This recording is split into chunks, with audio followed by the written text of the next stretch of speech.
Yo, man, the feds pulled up to my house last night. They had badge IDs and a big black van. I don't know what to do, they got photos of everything. Foliage, debris, the whole 9 yards.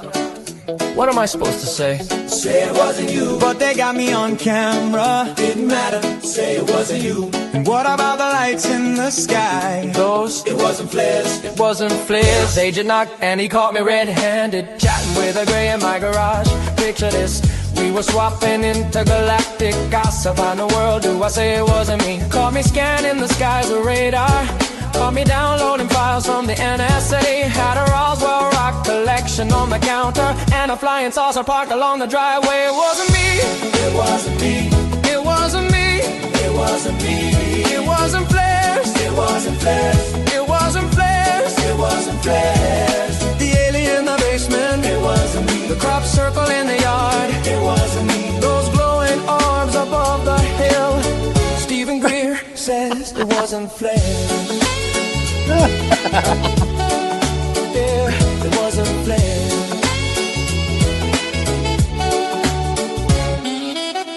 They reviewed the security footage, caught me waving at a tic-tac in the sky. They got thermal imaging of the landing and a close-up of me shaking hands goodbye. Caught me hosting a Waypan summit, caught me trading tech for cosmic recipes. Had a holographic star map on the ceiling, 14 men in black all staring back at me. It wasn't me. It wasn't me. It wasn't me. It wasn't me. It wasn't flares. It wasn't flares. It wasn't flares. It wasn't flares. The bioscan results, so it wasn't me. It wasn't me. The missing time last Tuesday wasn't me. Those dancing lights on the hilltop, though. 100% it wasn't flares.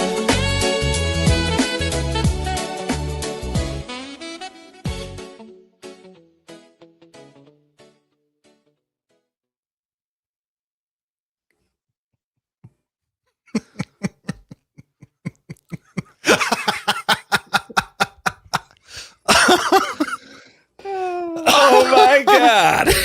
Oh, that was awesome. That was so great. I can't breathe. Oh man. Oh, Gerbio. It's all about Gerbio, man. Oh my It's God. all 2026 is Gerbio's year. Wow. Today is officially Gerbio Friday. I'm naming it. Justin, you've now set a standard that you have to beat each week, and that's it. That was awesome. A+. Yep. Mr. Justin, ladies and gentlemen, put that together. He's worked hard on that. Yeah, give it up. That was beautiful. unbelievable. Wow. Okay, so Justin's going to do one of those a week now, I think, right? Was it one a week? Oh shit. Well, maybe once a month. I don't know. Wow. Well, welcome to Doomer Friday, everybody. That was awesome. We didn't know whether we were going to do that. In fact, no one had seen that yet. I actually didn't even watch it. I wanted to wait. I just watched it for the first time right there. But it's Doomer Friday, your safe space for talking about all the scary shit in the world. But this Doomer Friday is a little bit different because this week the show is about heroes. Yeah, real heroes. I'm talking about Eric Schlimmer, who is the man of the hour right now, because tell him what you did, Eric. You're very famous right now.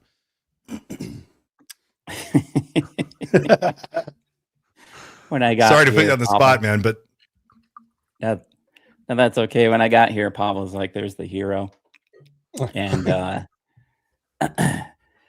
for the last 4 days, I've been in the eastern part of Albuquerque, New Mexico, looking for General McCaslin. I was actually hiking in northern New Mexico just for fun. And I had the sudden realization that I could be doing something better with my time. And so that evening, I drove the extra 2 hours down to Albuquerque, found a place to camp, and then bright and early the next morning, started looking at maps and showed up at the open space that he may be lost in, and transitioned into the national forest, which he may be lost in. I ended up spending 4 full days. I covered 8.5 million square feet via 40 miles of hiking. Before I became a therapist, I was a backcountry ranger and served in the Army. So I was trained in search techniques. I'm really familiar with hiking. I thought I was a good candidate. So I went down and did my best to help. What was the experience like? What did you see? The terrain is very unforgiving. I like to use the terms rugged and parched. It's high desert, east side of Albuquerque. There's no water. It's just a lot of cactuses, cliffs, boulders, loose soil, etc. As I'm hiking, I'm also scanning the terrain really closely, and so I'm doing maybe a half mile an hour to 1 mile an hour. It starts out fairly open terrain that you could search really easily with a drone, but as you rise in elevation, the vegetation gets thicker, and now you're getting into legit mountains and canyons, etc. There is a very intricate, well-maintained trail system, but the general is not on a trail. We would have found him by now. So quite rugged. Luckily, it's terrain I'm really familiar with from trekking in the desert Southwest. What's your sense of what could be going on, considering who he is and his background and knowledge and the area and the landscape? Mhm. Does it make sense that he would be out there in the first place and would get lost? Someone like him? Right, good question. When I showed up, I started in his neighborhood. So I drove to his street. We don't know the exact address, but I drove to Quail Court Northeast. Got out of my car, just kind of looked around if you were going to leave the neighborhood, which way you would go. And so a lot of people have been bewildered by there not being any Ring camera footage. But the way the neighborhood is designed is you can walk out your backyard and there's a series of little homemade paths that go up to the open space. And residents use that so they don't have to walk on the paved road, and called Pinot Canyon. So I started at the house, went up Pinot Canyon. That's about where the Air Force sweatshirt was found, which it's still not determined if it's his or not. So it's not a mystery of how he got in there undetected. Where he went from there, I have my own guesses, and they align with the Bernalillo County Sheriff's Department. Where they were searching, I later found out, is exactly where I was searching. I remember last time we spoke, I don't have any special knowledge, but I'm just going by what I know as a therapist. The very little I know about the general, I believe he is deceased about where I and other people were searching. What makes you feel that way? There are a couple of things. And I'm not declaring this as fact. I don't know. This is just what my gut is telling me, and my experience is that he went up there and he took his own life. Okay. From a therapeutic standpoint, he would fall into what I would call a higher than average risk matrix. 68 years old, white male, access to privacy, access to a firearm. Okay, those can add up to devastating consequences. I was talking to a friend about a week ago. He said, "Well, where's General McCaslin?" I say, "Man, I don't know. Anybody's guess is as good as mine." And I said, "But I will change my theory if it's reported a firearm is missing from the house." And sure enough, that was reported. The other thing that's missing is his wallet. Again, this is just a theory. That would be a way to identify him. Okay. Mm. He did not take any smart devices such as his phone and his watch. A lot of people say, well, that's because he didn't want to be found. I disagree with that. It is so he couldn't be reached. Okay. It was so he was out of contact and he could have privacy. Again, this could all be proven wrong, and I would not be surprised. Yet, if I was forced to guess what happened, it would be something along these lines. something along those lines. Wow. And what wasn't his sweatshirt found on the trail as well, which could be something that you would leave as like a, Yes. I'm going this way type thing. Correct. Yes. So there was a little confusion as to where it was found. It was originally reported 1.25 miles up a trail. So I was thinking you go to the trailhead, hike in almost a mile and a half and find it. It was found 1.25 miles from the house, which is about where he entered public land. The family has not confirmed that it's his sweatshirt, but hey, what a coincidence. An Air Force career officer is missing. Here's an Air Force sweatshirt. Now, this is just another theory I have. I'm thinking it's a matter of symbolism, and people do this where they shed a former version of themselves. Whoa. I have a question. Yeah. Because based on your theory that he took his own life or Mhm. decided to do that, that terrain, that part of the US, does it have any large predators in the area, like pumas and stuff like that? Cougars, Mountain lions. Right. mountain lions? Good Okay. question. People have brought this up as well. There are, yet the chances of being attacked, let alone killed, are That's basically nil. what I was thinking though was if he did that, he took his own life, the body was still there, right? So if it was fresh, like yeah. I see what you're saying. Yeah, I misunderstood. Yes. So I know in past searches that I know people have been on, in at least one case, they found the body by birds flocking around it.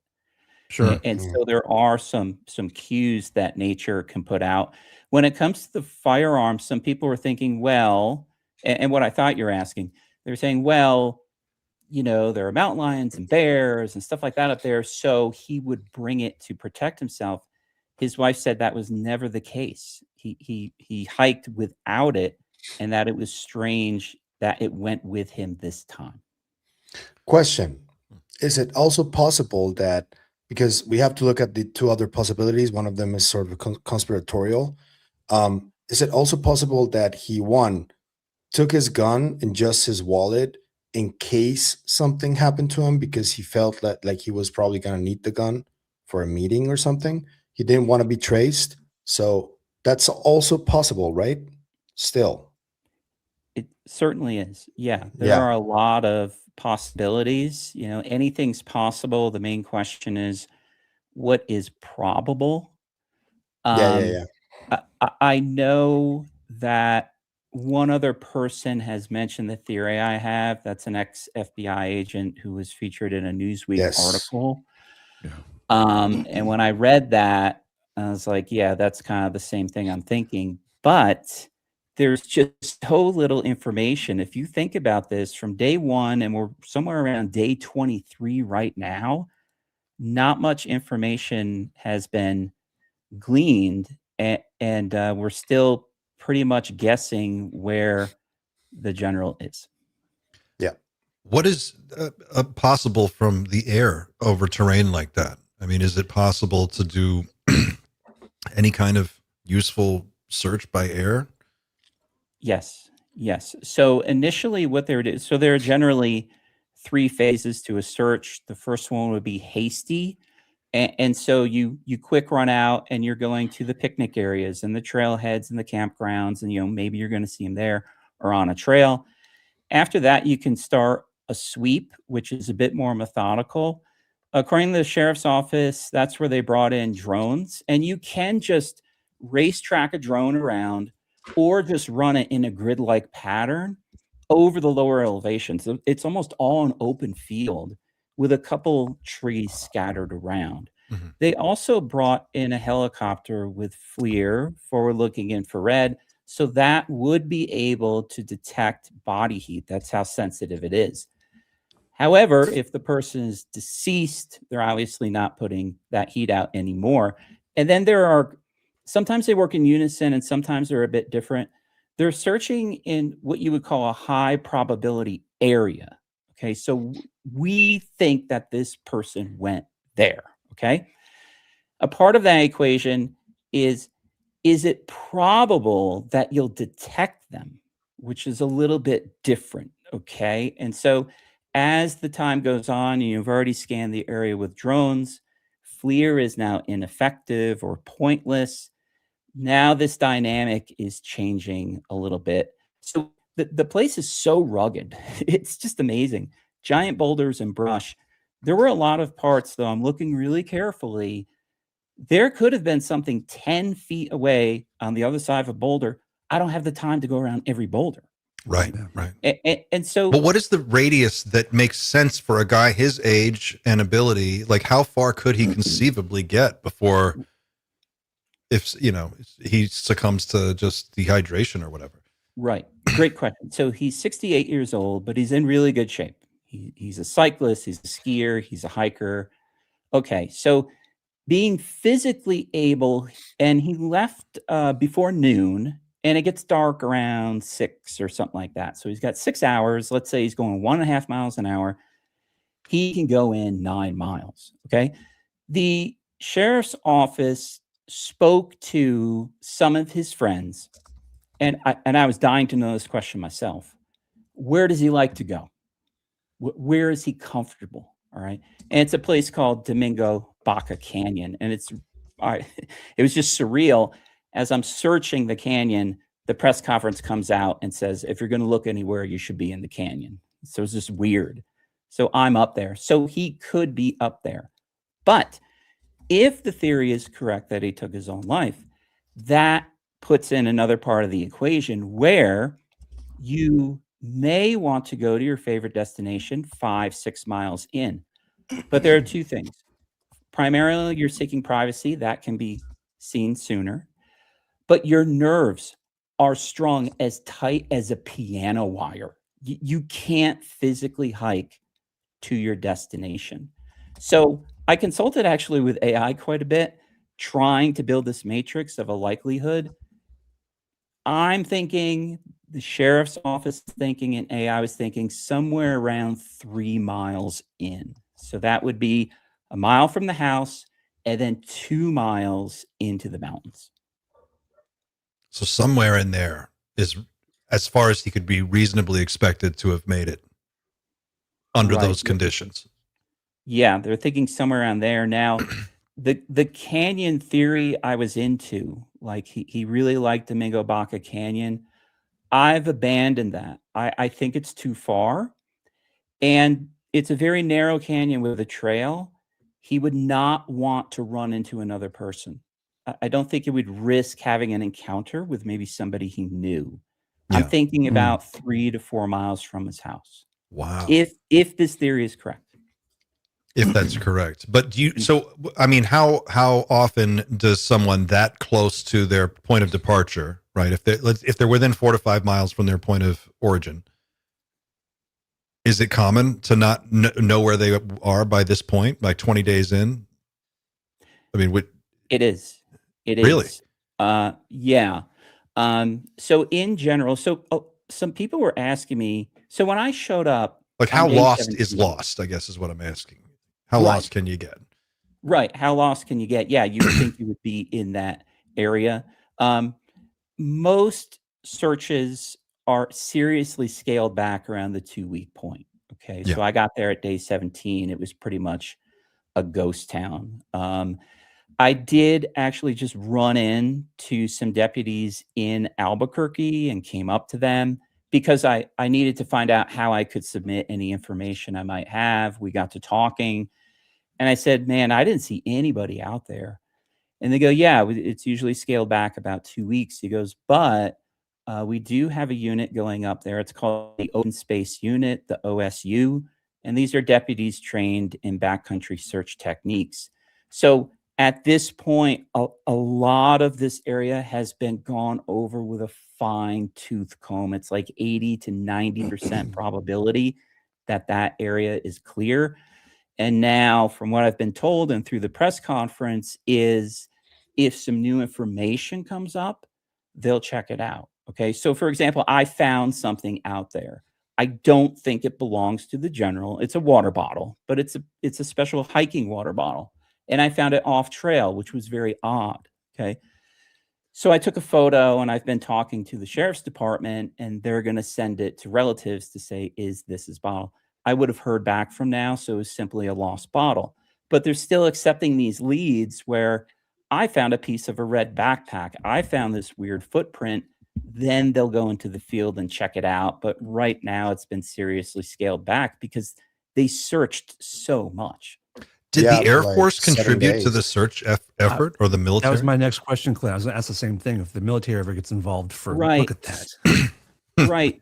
So according to the press conference from the sheriff's office, it was Bernalillo County Sheriff's Department, volunteers, I should say a volunteer trained searchers, the FBI, but I'm under the impression the way things were worded that the FBI was more in the urban interface canvassing the neighborhood. They stopped at 700 different homes.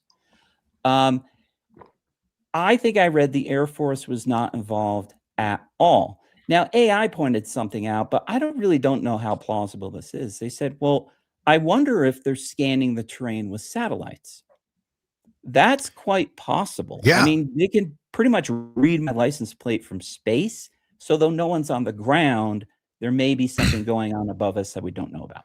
Right. And they could have done, they had that capability at least 30 years ago. So whatever they Right. have now. And we're talking, for people who don't know, General William Neil McCaslin is a highly decorated retired Air Force Major General whose career and recent personal life have become a major point of interest within the UFO community, because he not only holds a PhD in astronautical engineering from MIT, he was the commander of the Air Force Research Laboratory at Wright-Patterson Air Force Base and managed a $4.4 billion science and technology portfolio overseeing hypersonics, directed energy weapons, and space vehicles.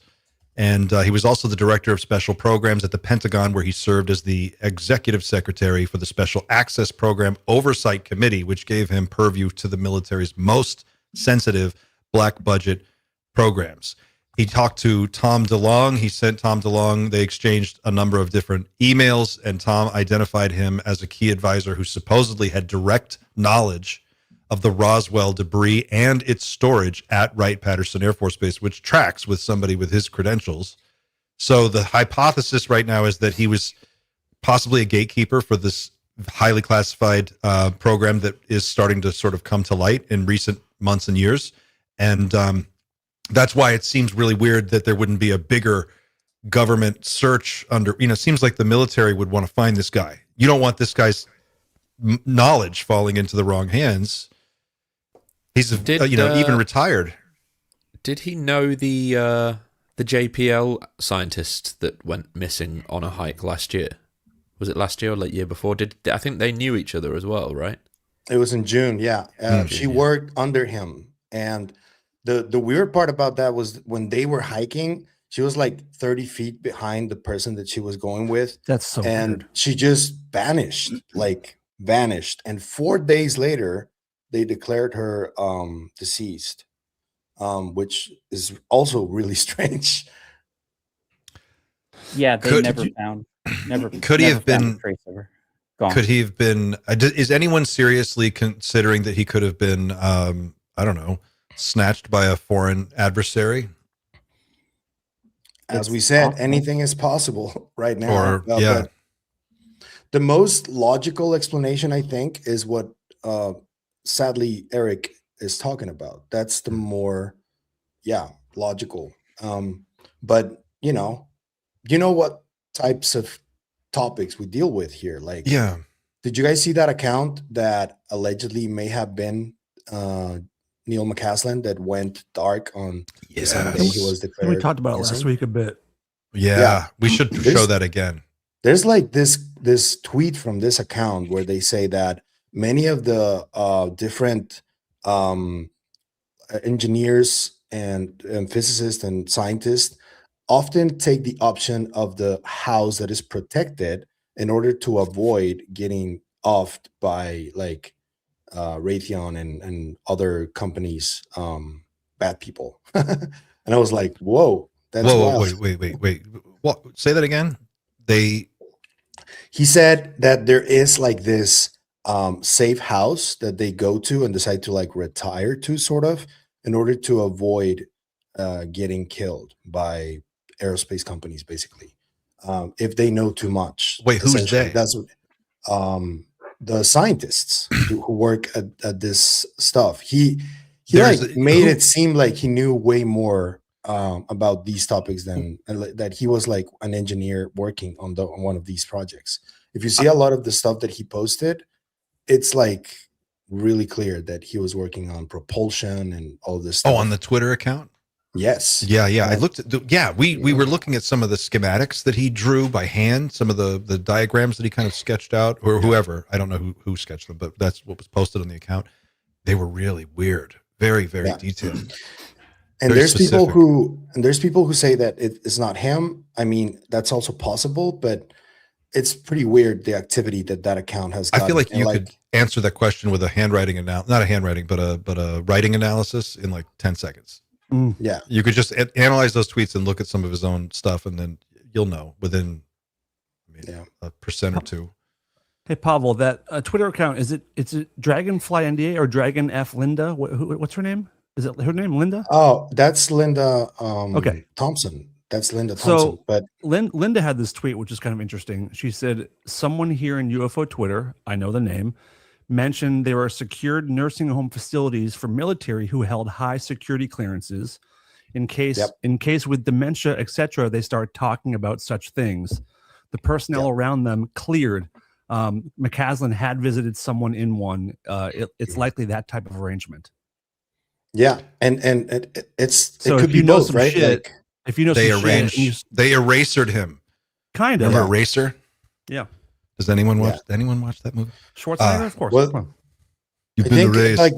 I think that both things can be true, though, that they do it because sometimes they start losing it because of dementia and they can start talking about it for their own safety. But they also, it would make sense if any of this is true, is that they go hiding just to avoid getting like, persecuted after they retire or when they want to retire. I could see both. I could easily see a situation where you have a retired high-ranking military official with advanced knowledge in really specific, very strategic areas, and that person reaches a certain age where, based on the actuary tables and, whatever, you can say that they're probably dealing with some dementia issues.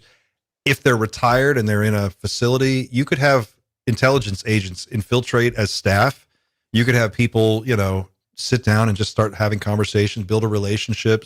You could get all kinds of information out of someone like this. Yep. They've got to be of enormous value. So with that common sense sort of approach, it makes sense to me that when you say that there might be some kind of safe house somewhere that these guys just go, like they do. There are groups that the French Foreign Legion has a thing like that, where they have a whole like place where the retired legionnaires go and they live there. They live out their days. They get fresh identities. Yeah. I mean, if you think about it, it would make sense that, I don't know, McCaslin is like, if any of this is true, McCaslin knows a lot, right? Yeah. And how things are like ramping up lately. If this is true, and people like him who have this knowledge would preferably want to be safe whenever shit goes down, right? Like, so that also makes sense to me. If all of this that we talk about constantly has any truth to it, You're talking about the big event?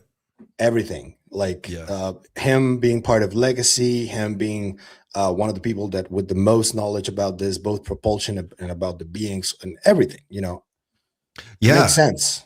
And if you were China, I'm sure you'd like to get your hands on a guy like that, or Russia, or maybe you'd be willing to pay a tremendous amount of money, or who knows what kind of espionage shit goes on with these guys. And that's just one avenue. And then, as you said, he could be maybe just disappeared into some kind of like safe house. I mean, if situation. narcos do it in my country, like many of them have done it. Do you guys know about this in Sinaloa? Narcos who were killed allegedly, their like burial grounds are fucking mansions. Have you seen this before? This is No. real. I'll show it to you when I look for it. It just came up to me, and it's real. Like there are mansions, and they're supposedly buried there, but it's like a mansion. Like it's funny. If they do it, why can't these guys do it? Like fake their death. It's beneficial, you know. So what? So are you kind of playing with the idea that maybe if Chris Bledsoe's right, Speculating. we're spitballing here, right? We're not saying anything is for sure, but if something were to go down this year, as it has been widely rumored this year or next year, somewhere in this pocket, we're in the pocket now. Something could go down any minute. Maybe we need our best and brightest guys safe and sound in that big underground bunker somewhere. And you've got to disappear. You can't. And the fireballs falling from the sky over the last week, like 5 or 6 of them, that's fucking weird too. Doomy real quickly.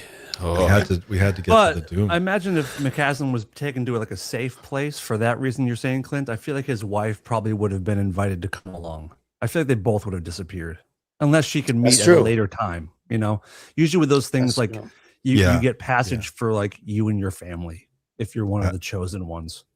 You wouldn't just leave your wife hanging. Well, we don't know his wife. Maybe he would. I don't know.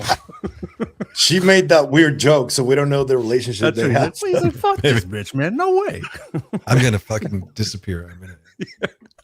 We've all dreamed about hiking into those mountains. Yep.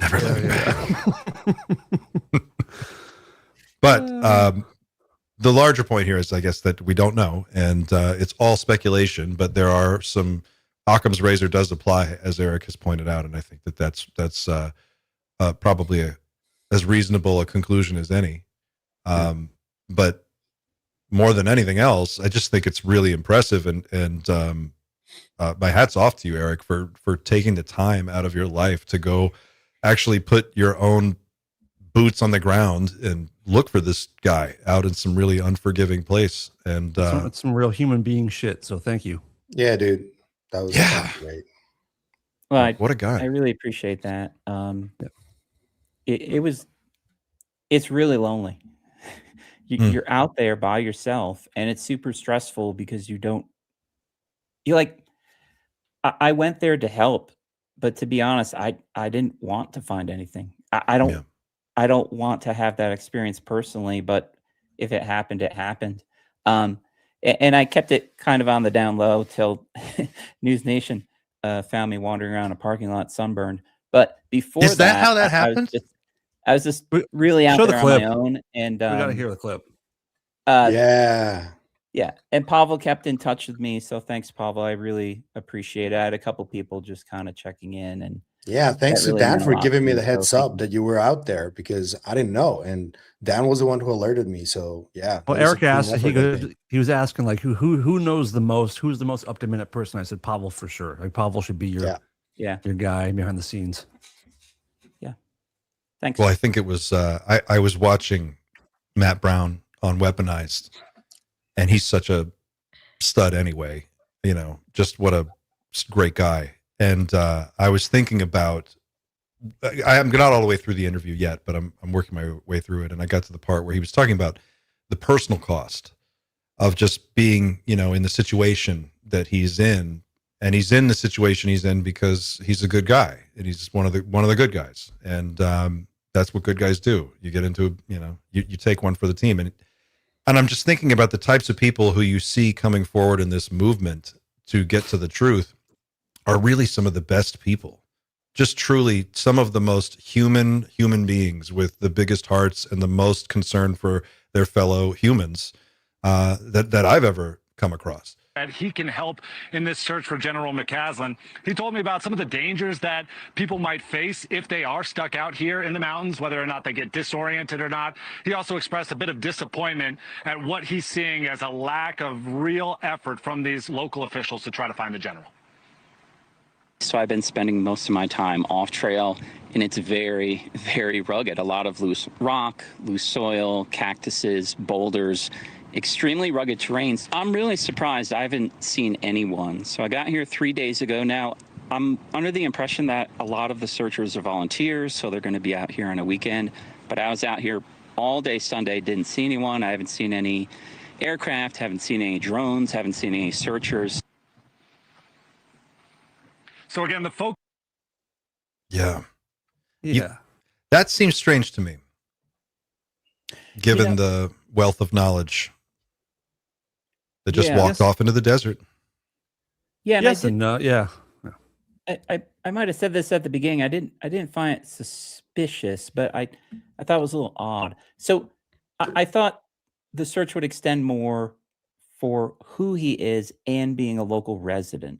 I thought those two would maybe extend it a couple days, but this is the other thing. As you move up and clear areas and search, it kind of spreads out like a fan, and so it's hard to word it, but like if you clear this area, there's just more area left. It's like it could just be a huge thing.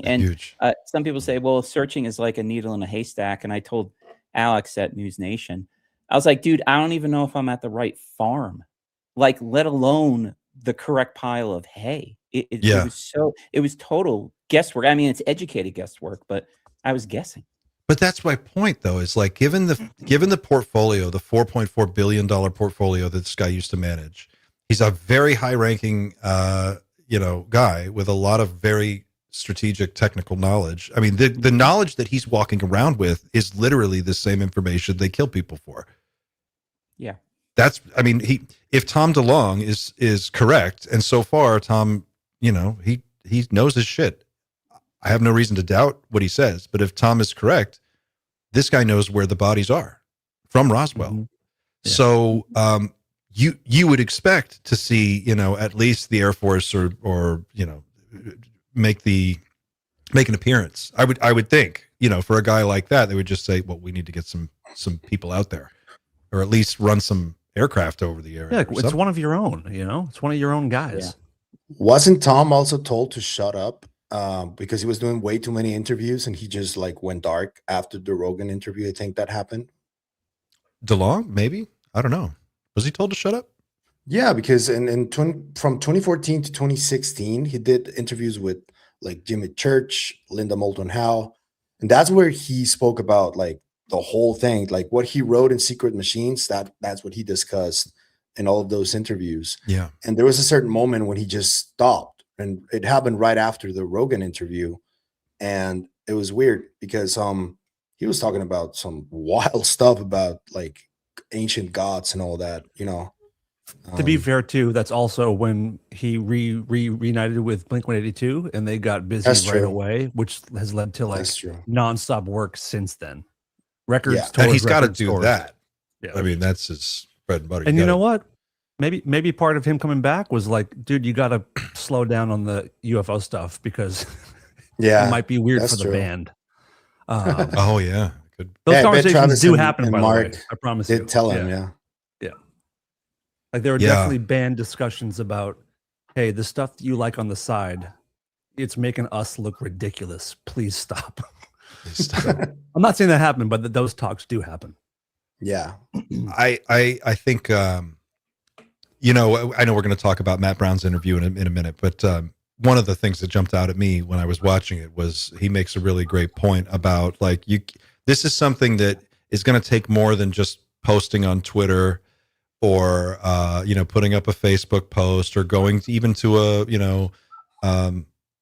I don't know what going to a congressional hearing or calling your congressman. This is going to take focused, sustained, organized political action. Like people are going to have to get active and expend real energy and like really put their hearts into this to move the needle on what he says is the most important issue there is. It's just that people aren't aware of it. And so it's like this, to see people, jump in and get involved, like just the way you did, Eric, is, I mean, I was blown away when I saw that. I was just, very inspiring. I talked to you, and I know you like your solitude, and we've discussed this. I do too. And it's like for you to hear you say it's just fucking empty out there. I mean, I just think, wow. If you were trying to get lost, that's a good place to get lost. Huh. Yeah, good place to get lost. Yep. But when I saw it, I did the full on like. Yeah, DiCaprio. Yeah, because I thought somebody had posted the video as a joke because it might just be a doppelganger.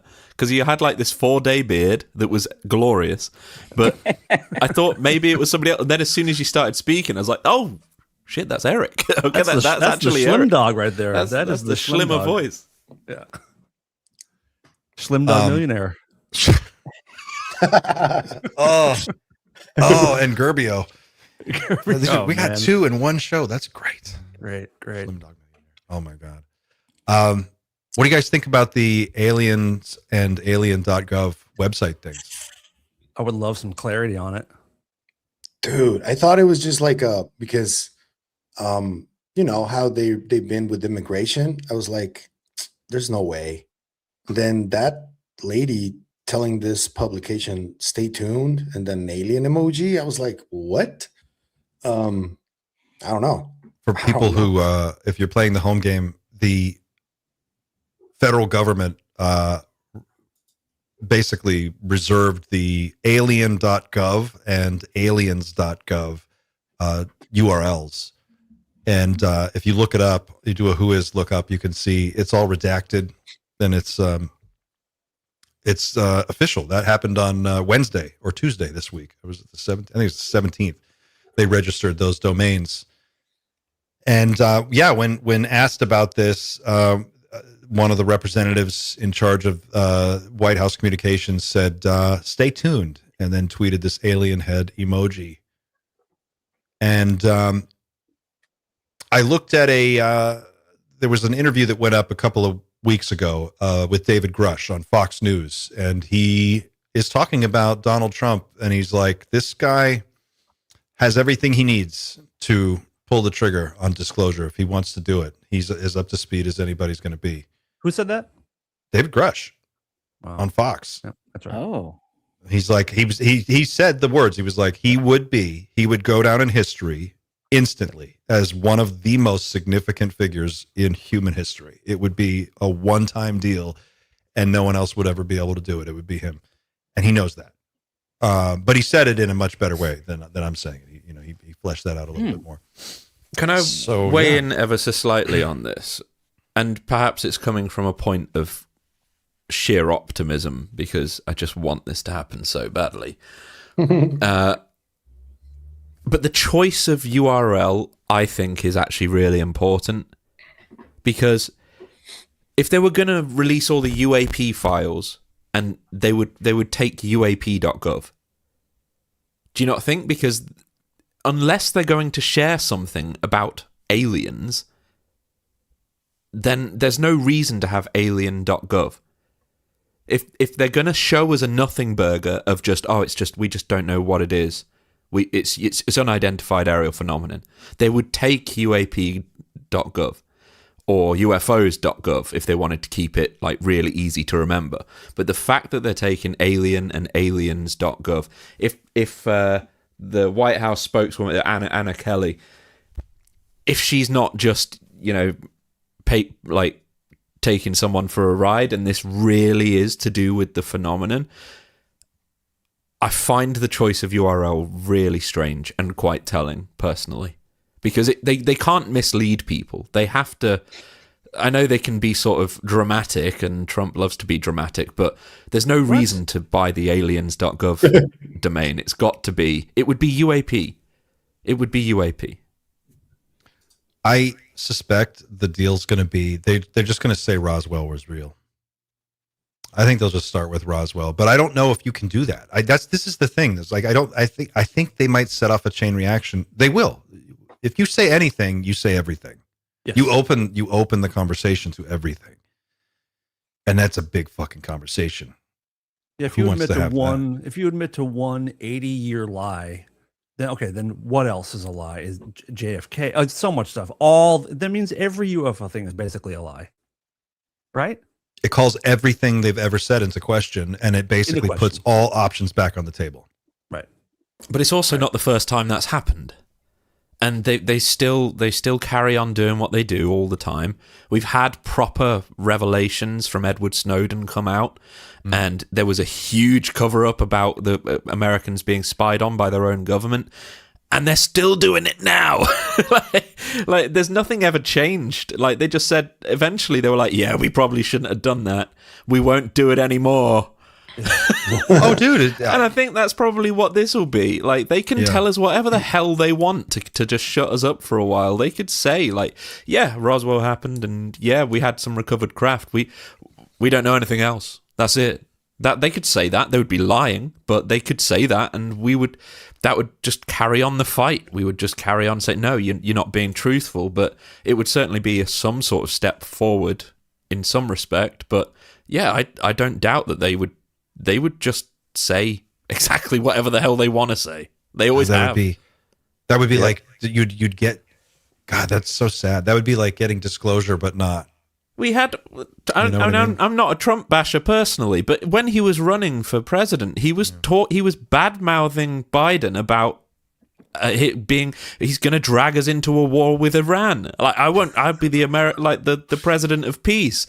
Now look at what's going on. Like, these guys will say whatever the hell they want to advance their own agendas. Wall Street Journal today, $188 a barrel by April, according to the Saudis. $188 a barrel is going to fucking stop the world. People won't understand. They're not going to know what that's like until we're there. That's the kind of price where people are not going to be able to afford to go to work. Like, you can't commute. They're saying work from home.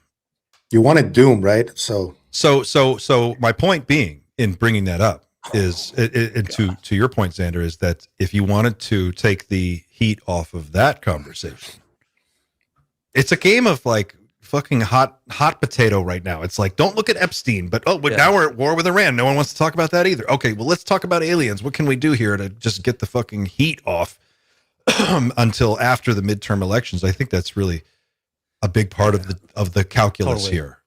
I still hate so much. Okay, Clint. No, I'm just thinking, like, he's probably looking at it like, I say Roswell is real, I go down in history. I don't give up any goods on the fucking classified shit we've got since Roswell. We're not saying anything. Most people think Roswell was real anyway. So what are you really telling people? You know, you show some pictures of aliens, everybody freaks out. And yeah, people are going to ask questions, but you don't have to answer them. You could just say that's classified. I think, yeah, that's a good point. Xander, you're not wrong. I think as well, like, I'm rarely going to admit that I'm wrong, but I think I was wrong about something very specific whereby I thought that if anybody knew about the UAP topic on any sort of, let's say, a presidential level where they're given the talk, but they're not shown, the goods, but they're told some basic facts. I was always under the assumption that would be enough to really kickstart the thought process of, this is the most important piece of information in the world.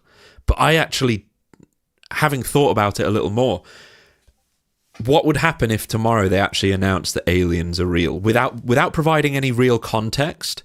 People haven't spent years thinking about the implications like we have. To us, it's the most important question ever asked. But I think most people would go, cool. Yeah. And then they'd be like, going back on Instagram to scroll. Like, I just go back to paying $8 a gallon for gas. Yeah. And going, what the fuck? They won't ask what does it mean. They won't ask what it means in terms of energy supply. They won't ask what it means in terms of our place in the universe. They will say, cool, are we going to be attacked or not? If not, then cool. Like, just carry on as usual. I'm just going to say goodnight to my daughter. Yeah, I have a cousin. I have a cousin who's a police officer in Boston, and he's you would. Yeah, I would. He's a Navy veteran. He's a super interesting, super inquisitive, brilliant guy. He studies, he reads books, he is interested in the world. And we've talked about the alien stuff. He's like, I don't care. I was like, how do you don't find it even remotely interesting? He goes, no. And I was like, why? He goes, I believe it exists, but like, who cares? And I just found that astounding. So there's millions of people like that who like just don't care. Well, it's like, I believe Uruguay exists, but I've never been there. And I'm, you know, as far as the outcome of that situation, I have no real skin in the game, so I can't really say. You know, I guess aliens to some extent are much farther away than that, and you know, one could easily argue, it doesn't really matter in the grand scheme of things, and it might not matter in the short term at all. I mean, maybe this is, unless some big event happens, it doesn't change anybody's short term. The thing staring everybody in the face right now is the price of oil and artificial intelligence taking everybody's jobs. That is a 36-month problem. That is the next 36 months of your life is going to be like defined by what happens in that space. If the president comes out tomorrow and says aliens are real, I think the press would drop everything for a week, but then they would have to eventually go back to, you know, well, oil prices or whatever. And also, by the way, Iran has hypersonic missiles. Like, this is something no one's talking about. And they haven't used them yet. And we're about, right, they have them, and we're about to send a Marine Expeditionary Unit into the Strait of Hormuz to start taking islands. You haven't seen shit yet. Wait until you see a hypersonic missile take out an American warship. That's going to change the price of oil in a huge fucking way. And this whole thing, by the way, I don't want to turn it into a political thing, but as somebody who's already lived through like the first Gulf War, the second Gulf War, the war in Afghanistan, which was the longest war in American history, by the way, and the most expensive by a lot. And Dan, I saw your post the other day about the people you saw out in LA where you were walking around. You were talking about. Yeah, it was yesterday. Made me dude, so it's sad. like we're about to spend an unlimited amount of money we don't have on a war that we don't need for reasons that make no sense to anyone in the regular world. And all the time they're telling us, you know, we can't have nice things here at home, and we've got to cut here and cut there, and can't give school lunches to poor kids, and we can't take care of old people, and we don't have any money to pay for college education for kids. And and AI's coming, but no one's even talking about that. We're not really thinking about it. We've got to really focus on this war. And so, you know, to the point of how this all ties back to UFOs, I think the task of explaining to people why it matters falls to people like us. That's the thing. The business that we are in. Just to finish what I was, just one final thing I wanted to add was, for the longest time I was always under the impression this news is so big it couldn't possibly be useful as a political tool. But having thought about it, people will they'll find it interesting enough to be a distraction, but it won't change their lives. It won't change their whole paradigm of thinking in the way that it would change it for us. So it absolutely could and probably will be used as a political tool in some way. Sure. It could even be used as a justification for further violence, which would be the worst kind of disclosure that we could possibly get, because it should mean the exact opposite of that. It should be the moment, everybody's dreamed of the moment humanity comes together and realizes we're not alone. But I fear it's going to be the complete opposite, where it's just every man for themselves at this point. By the way, I also saw a comment there, somebody who said that the God question is going to come in hot as well. And I think so too, because it's going to challenge everything, whatever happens, you know. What do you mean? So go into that a little bit more. Well, if any of this is confirmed or announced in any way, I think that all religions that exist today are going to be challenged, because there's going to be a change in orientation and philosophy worldwide if this is announced, and people are going to start just wondering, so what if none of that is true, or it's just misinterpreted? And that's also coming. It's part of the singularity. I think you froze, Clint. Me? Oh, hold Yeah. on. How did I freeze? Hold on a second. Oh, There you are. You're back. Oh, that's weird. I was just opened another window. Burleson was asked about this. You've got this link you said. Froze again. Frozen again. Oh, fuck. Am I really? Okay. Could you hear me? Yeah. Now you're back. I got this Burleson clip. You guys want to take a look at this real quick? Mhm. He's asked about this Alien.gov. Do you have it, Xander, or do you want me to show it? I got it here. I got it. It's from a few hours, actually. This is From pretty a fresh. couple hours ago. Yeah. Oh, cool. Let's see. Ask a poll. What's up with this Aliens.gov? I have no idea. I thought it was an interesting pick. Have you looked into it? Is it true that the White House purchased that? Burleson It looks like he's lost a bit of weight. White House He's looking people slim. are saying. He's a little concerned. I don't know firsthand, but I have no idea. It could have something to do with illegal aliens. It could be them like trolling us. Yeah. That's UAP. There you go. You know. I mean, that's what I'm saying. Into the topic. Are t-shirts coming next? Right. I don't know, Matt. I really. Is that Laszlo? So what's Matt up with this Laszlo Alien.gov? doing God's Shout work out. out there. Hey, let's get Shout the Laz out. on here, by the way. The last. I'll get him in. Great, He'll say please. yes. Hit him up. Yeah. That's interesting. Burleson's in the dark. I like Burleson.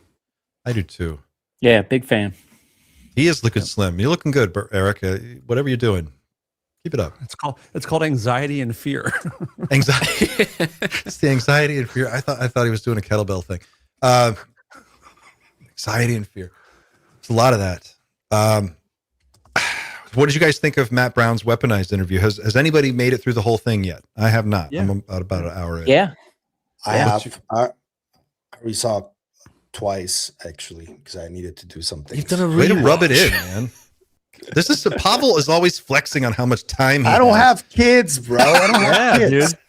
I watched Like, it before it was cool to watch. That's the answer. I don't have kids. I know that's the answer. I'm jealous. It's I love my kid, but man, you It's got a heavy no, no. episode, man. It's Yeah. No it's a offense. heavy fucking episode, and It is. It's powerful, and they say a lot. They out some people and out some scenarios, and we're finally kind of seeing the depths of how far the U.S. government will go to slander people and try to ruin people by planting little seeds of deception and lies amongst their friend groups, and it's disgusting.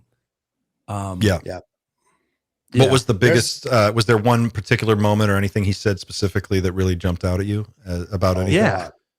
I mean, what I was talking about is when, so he was interviewed by ODNI, and then afterwards, someone from ODNI went to Jeremy Corbell and apparently spoke about what Matt talked about, which is highly immoral and probably illegal to talk about what someone In said a in gossipy way, which Yes. is fucked. And he said that, Matt Brown is an anti-Semitic Jew hater.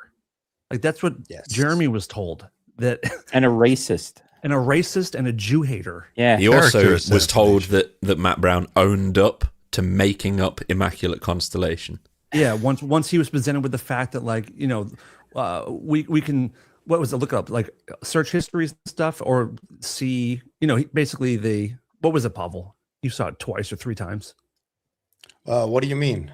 When they said that Matt got squirmy when they confronted him with the fact that they could track like his search history or something to show that he made it up. There's something like that. Yeah. But Corbell said that was one of the three lies that he was. That's what I mean. told, That's what right? I'm saying. Yeah. That was one, and the other one about the accusations of being a Jew hater, and that's And those are their messed words: up. a Jew hater, anti-Semite, and- racist. Well, that sounds We could- like exactly what you'd want to do to make this guy Shut up. basically unhireable, shut the fuck up and disappear. You would go out Yeah. and start telling people the craziest things. He's not. I mean, this guy. He's literally. If you watch any amount of either interview he's done on Weaponized, if you don't know who Matthew Brown is, he is the person who exposed the Immaculate Constellation program. And Immaculate Constellation is a ongoing. Well, it's did he say it's an operation or a program? How did he define? He Specific. said it was an operation. He said, didn't he?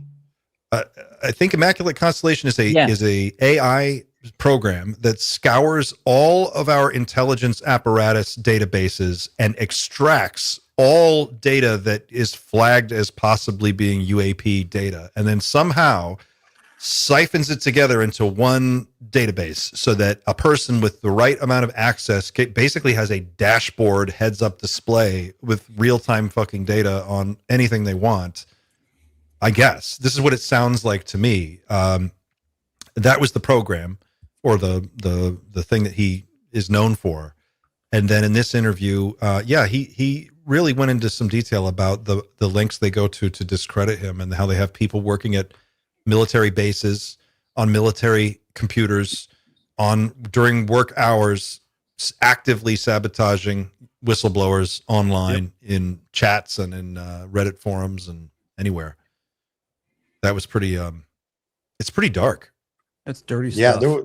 there was a moment when, and obviously I did a video about this, when Lou was mentioned by Matt as responsible for ousting Immaculate Constellations. And then this guy, UAP James from X, who does a lot of great clips, he made a really cool like mix of those statements and then something that Gerb said on Jesse Michaels' interview, the most recent one, about Tom DeLonge being exposed to Immaculate Constellation. And I think this is just like a theory, but it makes a lot of sense because things fit, I think.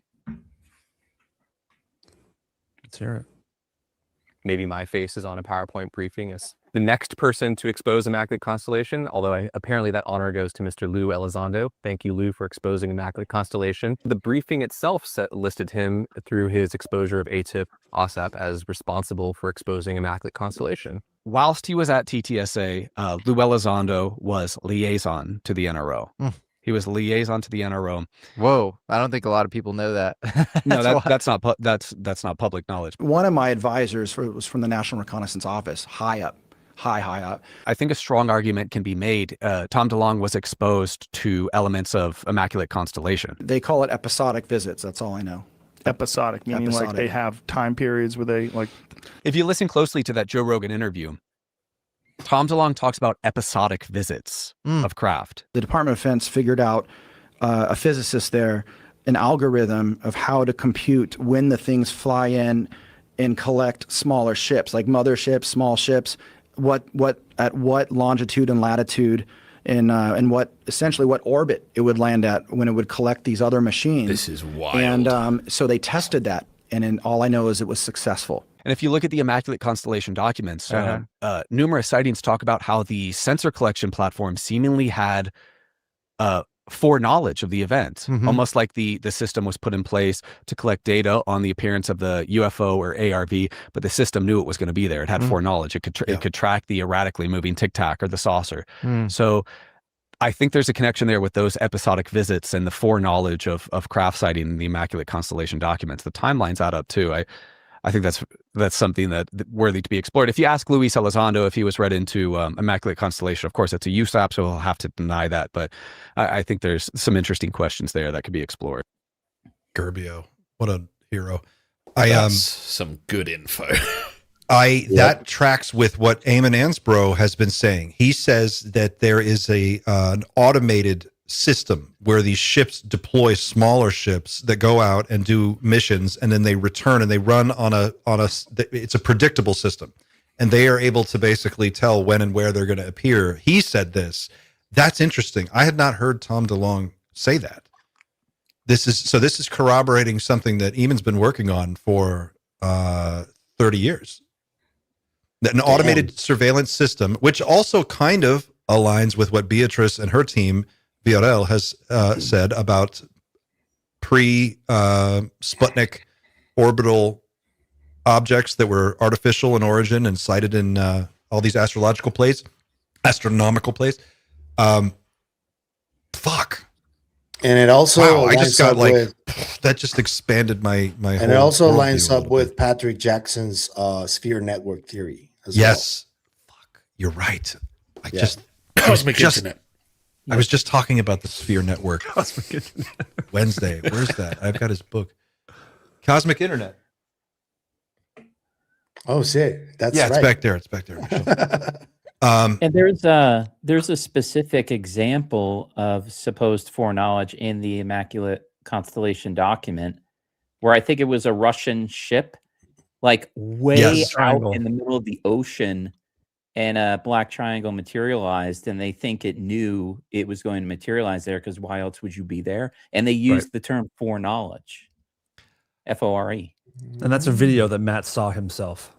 Also, it's worth mentioning that in Ingo Swan's book, Penetration, he describes a scenario, an experience he had where he was basically with a intelligence person who was his, I guess, handler, you would say, who went by the name Axelrod. And Axelrod had these two bodyguards, assistants, two guys that would basically go everywhere with him. And he called them, Ingo called them the twins. Yep. They looked identical. He said they were basically perfect physical specimens. They looked, like 6'3" Fabio people, like they're like Nords, maybe, I don't know, but he's like, these looked peak human, I guess you could think, right? Axelrod tells him, we're gonna go see something. I want to show you something. They get into they fly in a plane way up somewhere out in the boonies up north, is the way he writes about it in the book. They land this little tiny airstrip out in the woods. Little airstrip. There's no one there. They're just this little small Cessna plane. Him and these other 3 guys. So 4 guys total. Then they hike out way into the bush, and they get way out, and they find a lake. And at about 3:00 in the morning, they're out here out in the woods. They get to this lake, and they're laying on the ground. Ingo Swann, the famous remote viewer, founder of the modern remote viewing techniques that we know of today, and Axelrod, his handler, and these other 2 enforcer guys, whatever you want to call them, the twins. And Axelrod says, you're going to see something. It's going to happen in a few minutes. Just keep your eyes open and pay attention. Whatever you do, don't get up, don't move. And sure enough, a craft appears, materializes over the water, and then starts taking water up into the craft. It starts pulling water up into the craft, and it scans the area with a laser, and it literally zigzags the entire area where they are and is scanning them to try and locate these guys. And then it takes off and disappears. But the point is of the story, they knew it was going to be there. And this book was written about stuff that was happening in the late 1970s, early 1980s. So to locate that on the timeline, it's possible they have known about some of this stuff being predictable for that long. But now with Tom saying this, that data point lines up with these other data points. I guess that's what I'm trying to say. And that's I got another one. Bob Grenier, who is son of a 33rd degree Mason, talks about a story where he's a kid and his father shows him for the first time where a UFO was going to appear. And he just tells him to look at a certain place in the sky, and he sees a UFO just materialize. And this happened to him when he was younger. And so his father also had that foreknowledge of that was going to happen. That's really weird. What is that? I don't know. You think they're going to talk about that on Aliens.gov? Not a chance. Not a chance. No. Hey, can somebody explain something to me? This Lou Elizondo exposing Immaculate Constellation. I didn't understand this. Can someone articulate what that means? Yeah, I think it's because Tom DeLonge mentioned this system, and he mentioned that he had an NRO contact, and that at around those dates is when I heard that the name changed of the program, and it was in October 2017. So I think what happened, this is just like a little bit of speculation, I'm not completely sure, that when Tom mentioned that on Rogan, the biggest podcast in the world, he was talking about Lou Elizondo, and that's when they flagged Lou's name. Oh, okay. Yeah. Got it. Thank you. Excuse me. He talked about another thing too that I want to learn more about, because I've heard this now, and we've talked about it a couple times in the group. This program called Sentient. Mm-hmm. Sentient. He referred to it at least once in the first part of the interview. I don't know if he gets to it later, but he said something about this. Sentient is a classified AI system developed by the U.S. National Reconnaissance Office to manage and analyze data from spy satellites.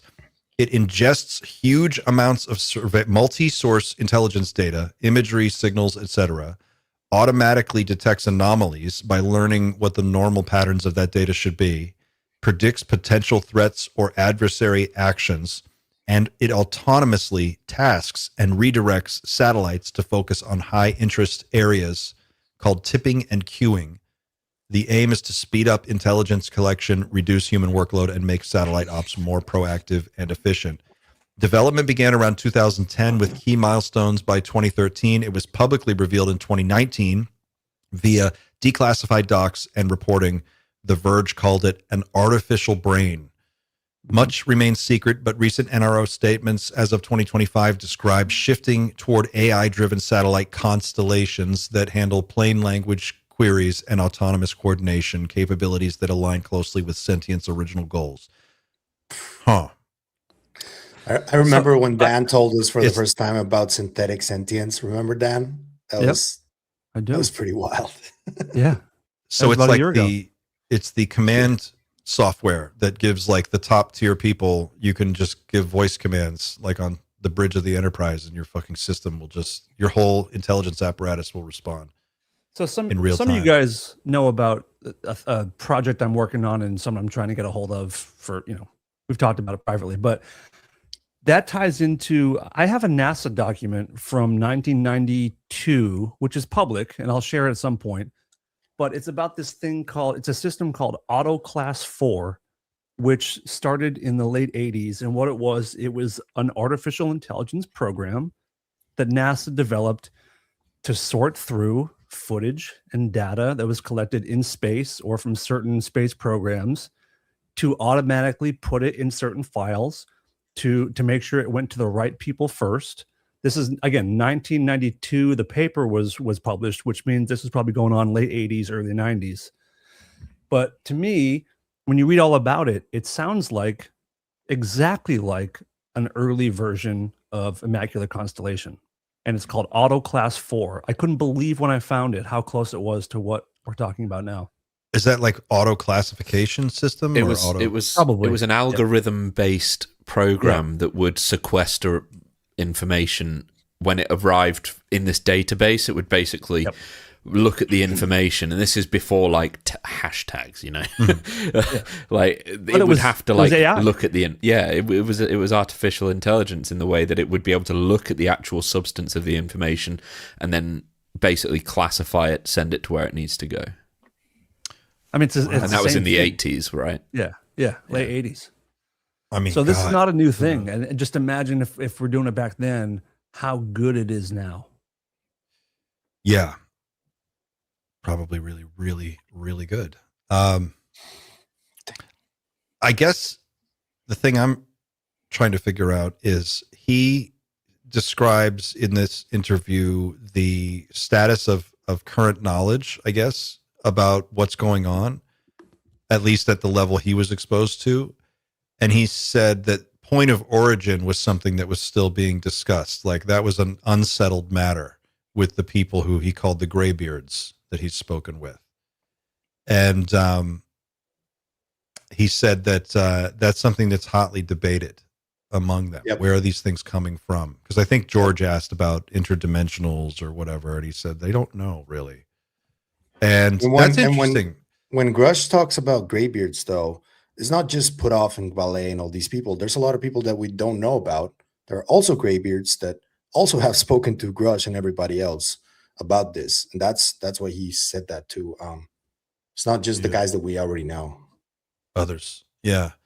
Well, I looked at recently. I was looking at this Robert Dean presentation that he did, and he's talking about this NATO report called the Assessment, or an assessment, that was released in 1961. And he was part of the officer group that was allowed access to this. They only made like 10 copies of this report. It wasn't, it was like the heads of each country got one, and that was about it. And he saw one, and he said that report, which was, the end result of a process that had started, I think, a decade earlier, or at least that much. He said they had determined that there were 4 distinct alien races that we were encountering on a regular basis at that time.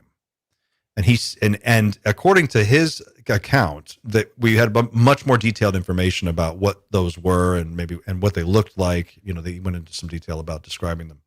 But he said specifically that there was one that looks just like us. And that's the part that gets really weird.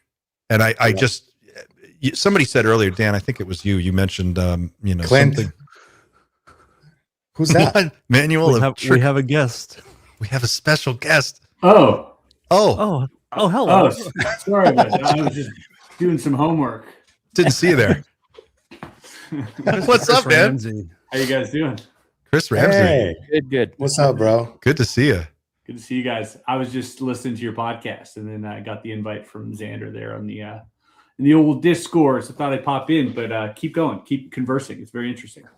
Oh, we were just kind of spitballing about Matt Brown's interview and some of the things that he had said, just kind of extrapolating from there on what I guess I'm really murky on what the level of knowledge is. And I think that's a real area of interest for me, is like, how high does our knowingness actually go? What can we say? What can someone say with certainty about, all of this stuff and like races? How many different races are we dealing with? Is it 4? Is it 12? Is it 69? That's what isn't that what Greer said? He would. Of course he did. It's a nice little wink from the universe, I think. And they're all men. Never mind. They speak 420 languages.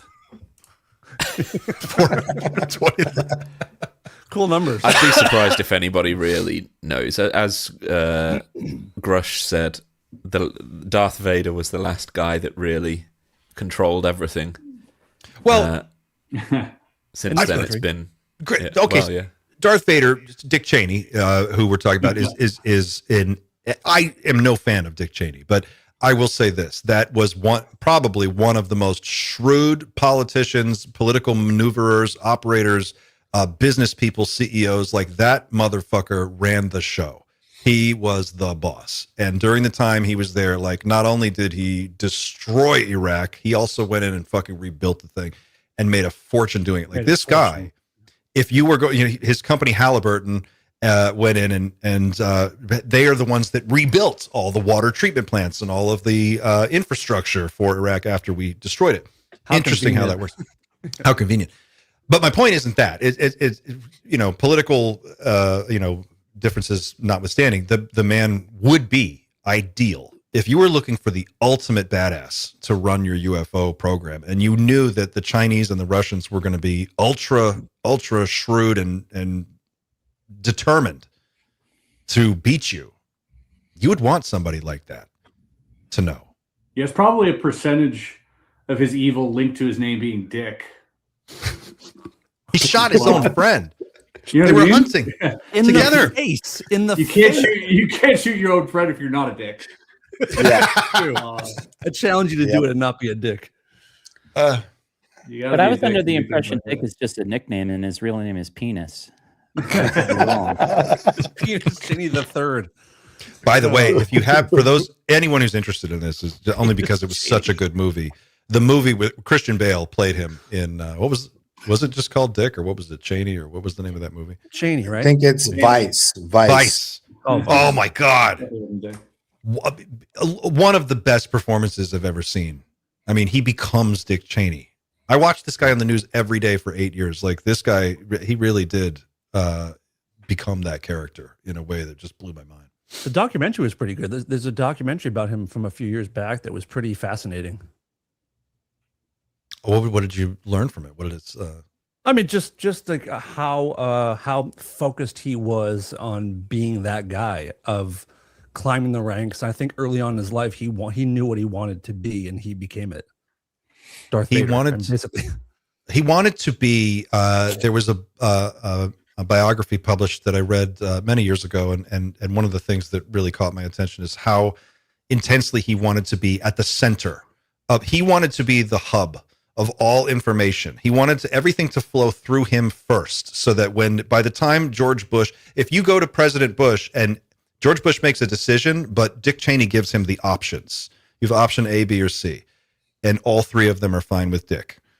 It's like, and George Bush gets to be the decider, but that's really how it worked. And he was just he had his fingers in all of the pies, and he just kind of knew, which is interesting, because if that's true, then his daughter must know something, and she's around. People could talk to her. Has anyone put a mic in front of her yet and asked her about her father's ties to the UFO I topic? don't think so. I don't love think to so. hear I haven't response. seen anything yet. I doubt she would say anything, but who knows? Who knows? I know she's no fan of the current administration. I think another thing that was weird, just while we're on the topic of presidential politics and that executive branch whole thing, Matt Brown talks about Immaculate Constellation being nestled comfortably within the executive branch, right? That was the branch that had oversight on that. Okay. Yep. That doesn't align with the other thing we've heard many times, this other statement we hear from people, that not all presidents are aware of the full scope of the situation. Some presidents are, some presidents aren't. So then what elements, when one administration leaves and a new administration from the opposing party comes in, do they transfer ownership of that program to the new staff? Or that doesn't make sense. You wouldn't just... I think a great deal of that, and I've seen this develop over the last 2 years that I've been doing this.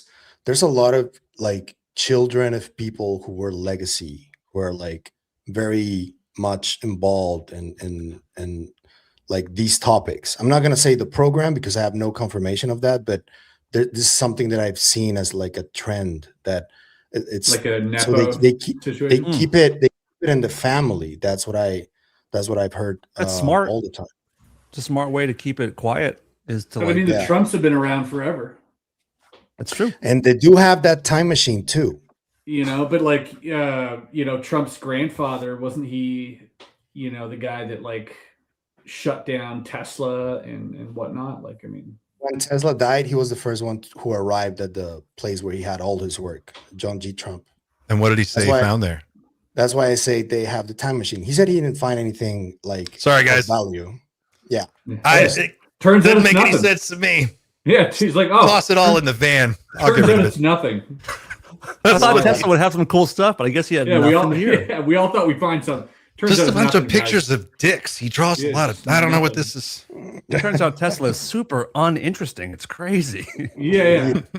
All of it is just rubbish. Weird. So what happened to Trump's, was it grandfather? What happened to him after that? Where did he go? Do we know what his career?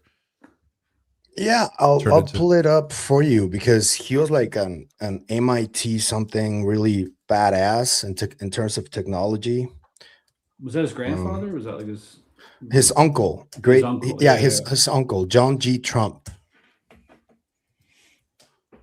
I love this was so time. weird. I didn't believe this at first, and now I'm just like, I can't believe this is real. But I mean, you look at, and this is like great, you go into like deeper conspiracy territory, but David Icke, he was talking about this sort of bloodline, especially within royalty, politics, and even famedom, being a requisite for being in the know. Like it would have to be passed down in this way. And then I think in his book, The Biggest Secret, he talks about at the time, within the 40 first presidents, 33 of them were related to two people. I think it was like King Henry and like Charlemagne or something. Like they all had like direct, And that came out later on. There was even like some girl. I think she did like a little high school girl. project. Yeah. Do you remember this? And she like tied together every single president to like two people. And that's crazy. So there, so there might be more to, that Nepo sort of handle on the UFO stuff than meets the eye. Well, that's something too. If we're talking about Matt Brown in the first interview, he was saying just, the world that we live in is a lie. It's a complete lie. And if this kind of stuff is true, where all these connections are made with presidents, maybe it is some kind of fabricated reality that we're living in. Oh, totally. We think we have choice. We think that voting matters, but really it's like what Cheney did. Give George Bush 3 options, but they're his 3 options. So you're going to choose something I like no matter what. Maybe that's how politics work. Politics is definitely like that. You're like, party A, well, we don't like them. We're going to go party B, and then you don't have a party C, essentially. And Right. So in 2012, it was 42 out of 43 US presidents are distant cousins. Yeah, right. Sharing a common ancestor in King John of England. That's right, King John. And it was Martin Van Buren that was the only exception. Most presidents share British or Irish ancestry. So let me ask, Wasn't it? Do most Americans have ties to these people? Because that's another thing to look at. Yeah, do the whole most 6 people degrees have of connections? separation kind of thing. I'd be curious about that. We're all tied to Kevin Bacon somehow. So he must be in I on it. related to Trump. I'll just type that in quickly. 1 degree. I met him once, so I'm 1 degree from Kevin. Me Bacon. too. You met him? Nice. Hell yeah. Hell yeah. The Bacon. I also feel like there's a good portion of his success that's attributed to his last name being Bacon. True. Maybe. Just sounds nice when you hear it. Yeah. You're like, oh, that's. I might good. change my name to Dan Cheeseburger and see how my career takes off. Don't talk about food. I'm hungry already. See, it's working already. There you go. Oh man, Chris, what did you think of Matt's second interview? That was interesting. Obviously, I think I shared a lot of the same sentiments. A lot of people when they're like, "Let him talk," you're watching that, and you're like, just like, I want to hear Matt. I want to hear more. I think a lot was left on the table, but I also think that was probably done by design. George and Jeremy, they're smart guys too. They've done this for a while. They've probably had so many candid conversations with Matt that they knew where to tread the line, where to walk that, toe the line, so to speak. But I definitely have more questions now than I did before. I also think it feels like Matt knows a lot more, than he let on initially. And so again, is that something, I suppose it's something that Jeremy and George were aware of. But when he came forward at first, I was under the impression, I don't know if you guys had the same feeling that, he just read something in passing and that was all he knew. And now it feels like there's like so much more that he knows. And I thought just that revelation itself to me felt really important to be like, there's a lot more. Either there's a lot more that this guy's leaving on the table, or some alternative explanation. You can go ahead and fill in those gaps. But I do think the former is possible. It sounds like his level of conviction about these things is very high.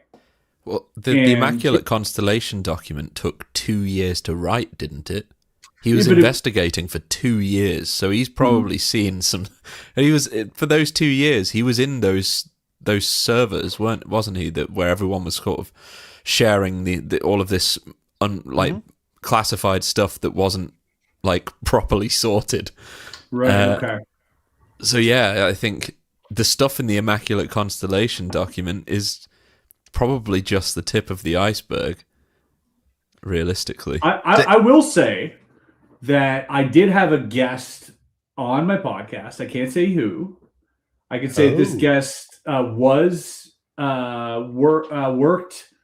with an intelligence agency publicly for a long time. And on the podcast, we talked about a certain, operation, and that had to be cut out. It was like a 20-minute thing that I had to cut out. And that was the only time I've ever had to cut out anything out of my podcast ever. But kind of he kicked it up, and they were like, that's a no-go. And Did you have to take the episode through DOPSA? No. I was asked, hey, I'll get in a lot of trouble apparently. So I was like, oh, okay. Is this interview already up? Yeah. Oh. Happy hunting, people. Happy hunting. I mean, the clues are all there for you. But real quick, Chris, Dana Scully wants to know where does she get an Invisible College sweatshirt? That's a $10 question. That's insane. $10 question. That's why it's on the street. You could have asked for free, but Jesus. We would have asked for free. Okay, well, when they're on sale, hit me up. I'll get you $10 off. That's there you cool. go, Dana. Sometime next month. Nice. All right. You said that after watching the episode, you had more questions. What's one of the questions you have now? One of the questions I think would pertain to, obviously, he didn't address any of his cryptic tweets. Yep. Mm-hmm. And I was like, that would be the first question I would ask. Like, were we just going to go past all of this? We just talk about the God is real. He's had a handful of puzzling tweets. Yeah, and Jeremy as well. Jeremy's like the Riddler. He's always got some angle, and he'll throw some some quote he just made up that actually like, you know, kind of fogs your head up a little bit all the time. And that's just like who he is. When you know him, you're like, you're constantly like deciphering. Yeah, exactly. Yeah. And I feel like him and Matt together is just like, I'm just sitting here like as the puzzle guy taking notes and being like, you know, this is crazy. So I'd like to get a straight answer out of any of those guys, to be honest. It's funny you mentioned that. I was the day of that taping, I was with those guys afterwards, and watching Matt and Jeremy speak is a fascinating thing to do because of what you just said.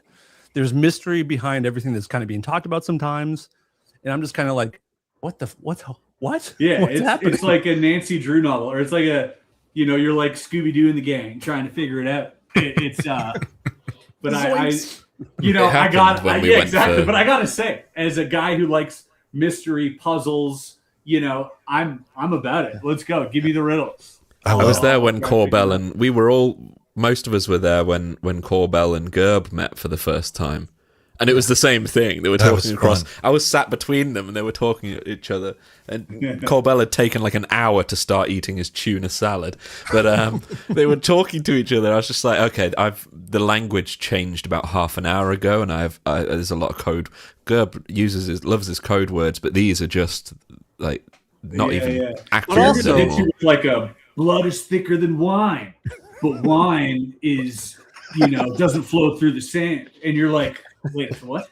And you're like, absolutely. We'll talk later. You're trying to like figure it out, like, but sometimes you're like, oh wait, I know what he means, and you know, because I think he's ChatGPT, what the fuck is he talking about? Yeah. Here's the thing too, is like, and this might rub people the wrong way, but I think when it comes to like Jeremy Corbell, I think that dumb people think he's dumb. I don't think he's dumb at all. I think he's been in and around this stuff for a very long time. And if you don't know how to listen to Jeremy, he'll drop some nuggets in there, and it'll sound cryptic and it'll sound puzzling. But then, like, fast forward, and you go, "Oh, that's what he was talking about." You know what I mean? Yeah. So I think a lot of people just like you know, give him flack. But if you are like me and you're like a puzzle guy, you'll actually like find some good nuggets in there. A good comparison. Paying attention. Okay. That's the thing about those guys. You have to you have to hit the ground at 55 miles an hour running to start. If you're going to sit down at the table and have a conversation with those guys, that's where they start. There is no ramp up. You've got to already know your shit and be ready to follow a really complex, deep conversation and read between the lines and there's all kinds of twists and turns. Let's go. At the end of the day, as well, they are pushing the conversations that they're having, even so far as when Matt Brown in his first interview was talking about where he first stumbled across. He saw this PowerPoint presentation, and then immediately everybody online was sort of saying, well, it was just a wargaming exercise. And we know, like, obviously that's not the only piece of information he looked at that related to Immaculate. He spent 2 years there. You don't think he would have thought about this potentially being a wargame exercise?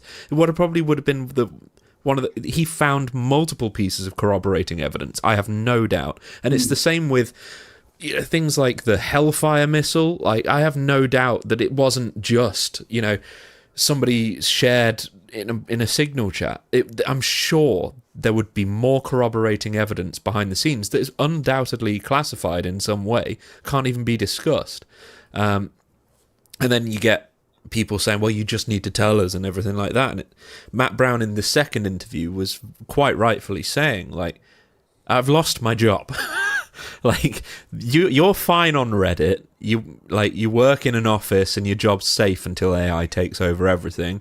But I've already paid the price, like, for doing what I've done, and I didn't even do 5% of what I could have done. Imagine if I had gone further, I probably wouldn't be sat here today. So I found the same thing when I went to Washington and finally met everybody. The gravity of the situation actually does hit you in a very real way when you're there in person, seeing the people's lips quiver, because there's real fear.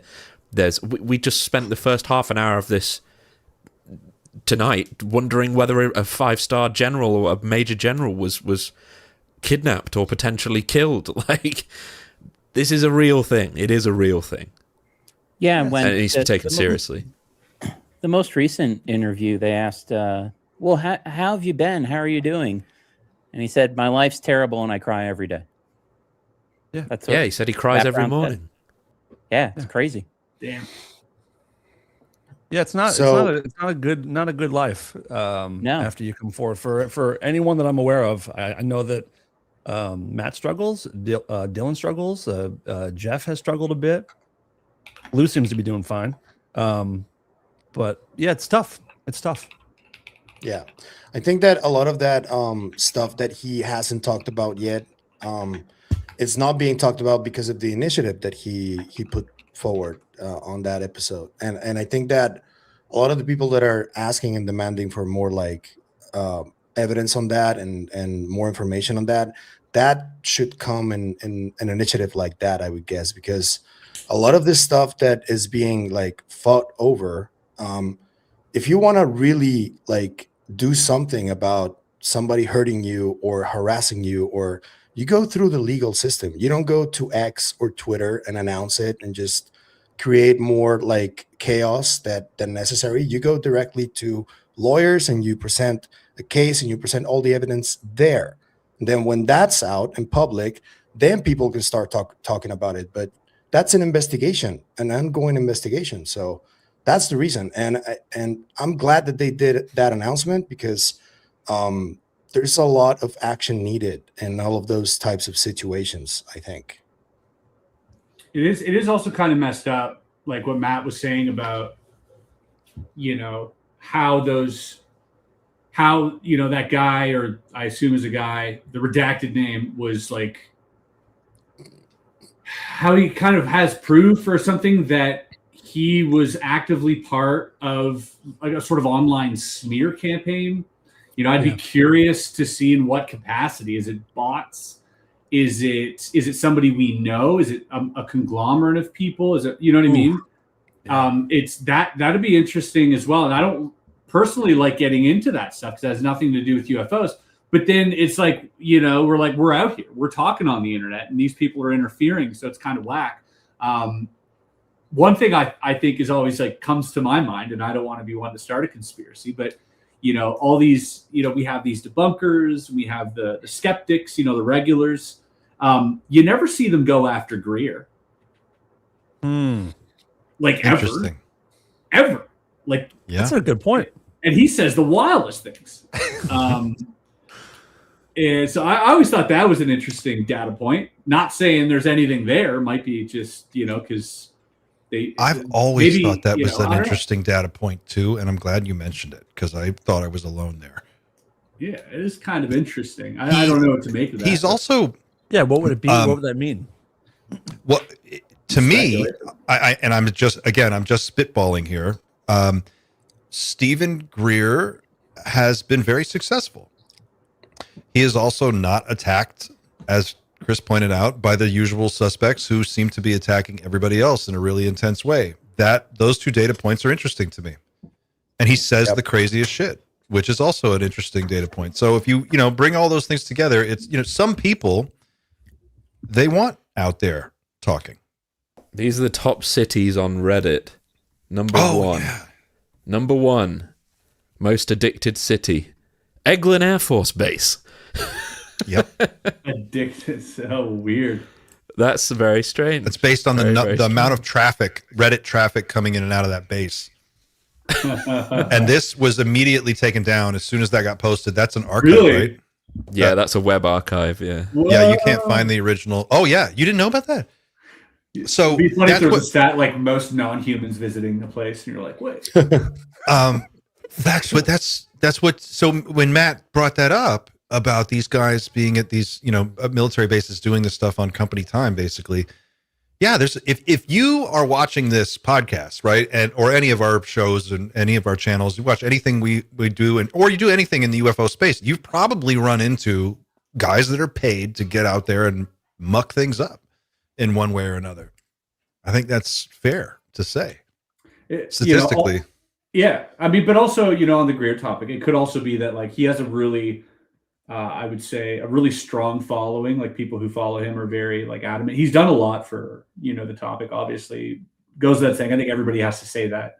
You can't deny it, but there's a lot of people that really stand strong and are may or may not be like fanatical, right? And so I think if you're going after Greer as a debunker or a skeptic, you have to deal with the fallout.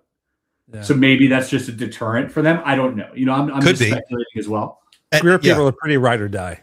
Right, exactly. They are ride or die. Well, it's interesting with Greer because he exists in a parallel universe. There is everything that we talk about on this show.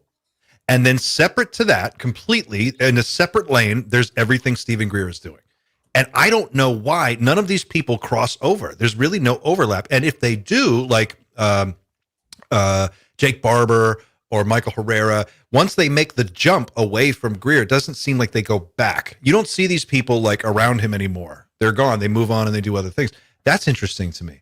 But to your point, Chris, yeah, I was watching an old interview he did just yesterday with one of these Lockheed guys, retired Lockheed. He had all of these great interviews. Really, he was the first guy to do these long form, sit down, deep dives that we take for granted today. He was doing them back in like 2001. Yeah, I mean those first, Disclosure Project sort of national press gatherings were like gold. I remember like being on the edge of my seat, for every single one of those. And if he does another one, I'll still be watching it with bated breath. Yeah. I'll 100%. That was just a weird data point. Talking about online interaction and counterintelligence and like all this stuff that goes on, this nefarious sort of activity that Matt Brown was talking about. And someone in the chat I was just reading, they asked about the St. Louis comment in Go Cardinals. Cardinals. The Cardinals. Sorry, yeah. But I was going to say Cardinals. There's obviously the Disclosure Day. You got the little cardinal. Aviary. Aviaries. But then St. Louis is also home to the National Geospatial Intelligence Agency. Yeah. They would be the ones to collect. There it is. They would be the ones to collect the Immaculate Constellation data, wouldn't they? Probably. Yeah, sure.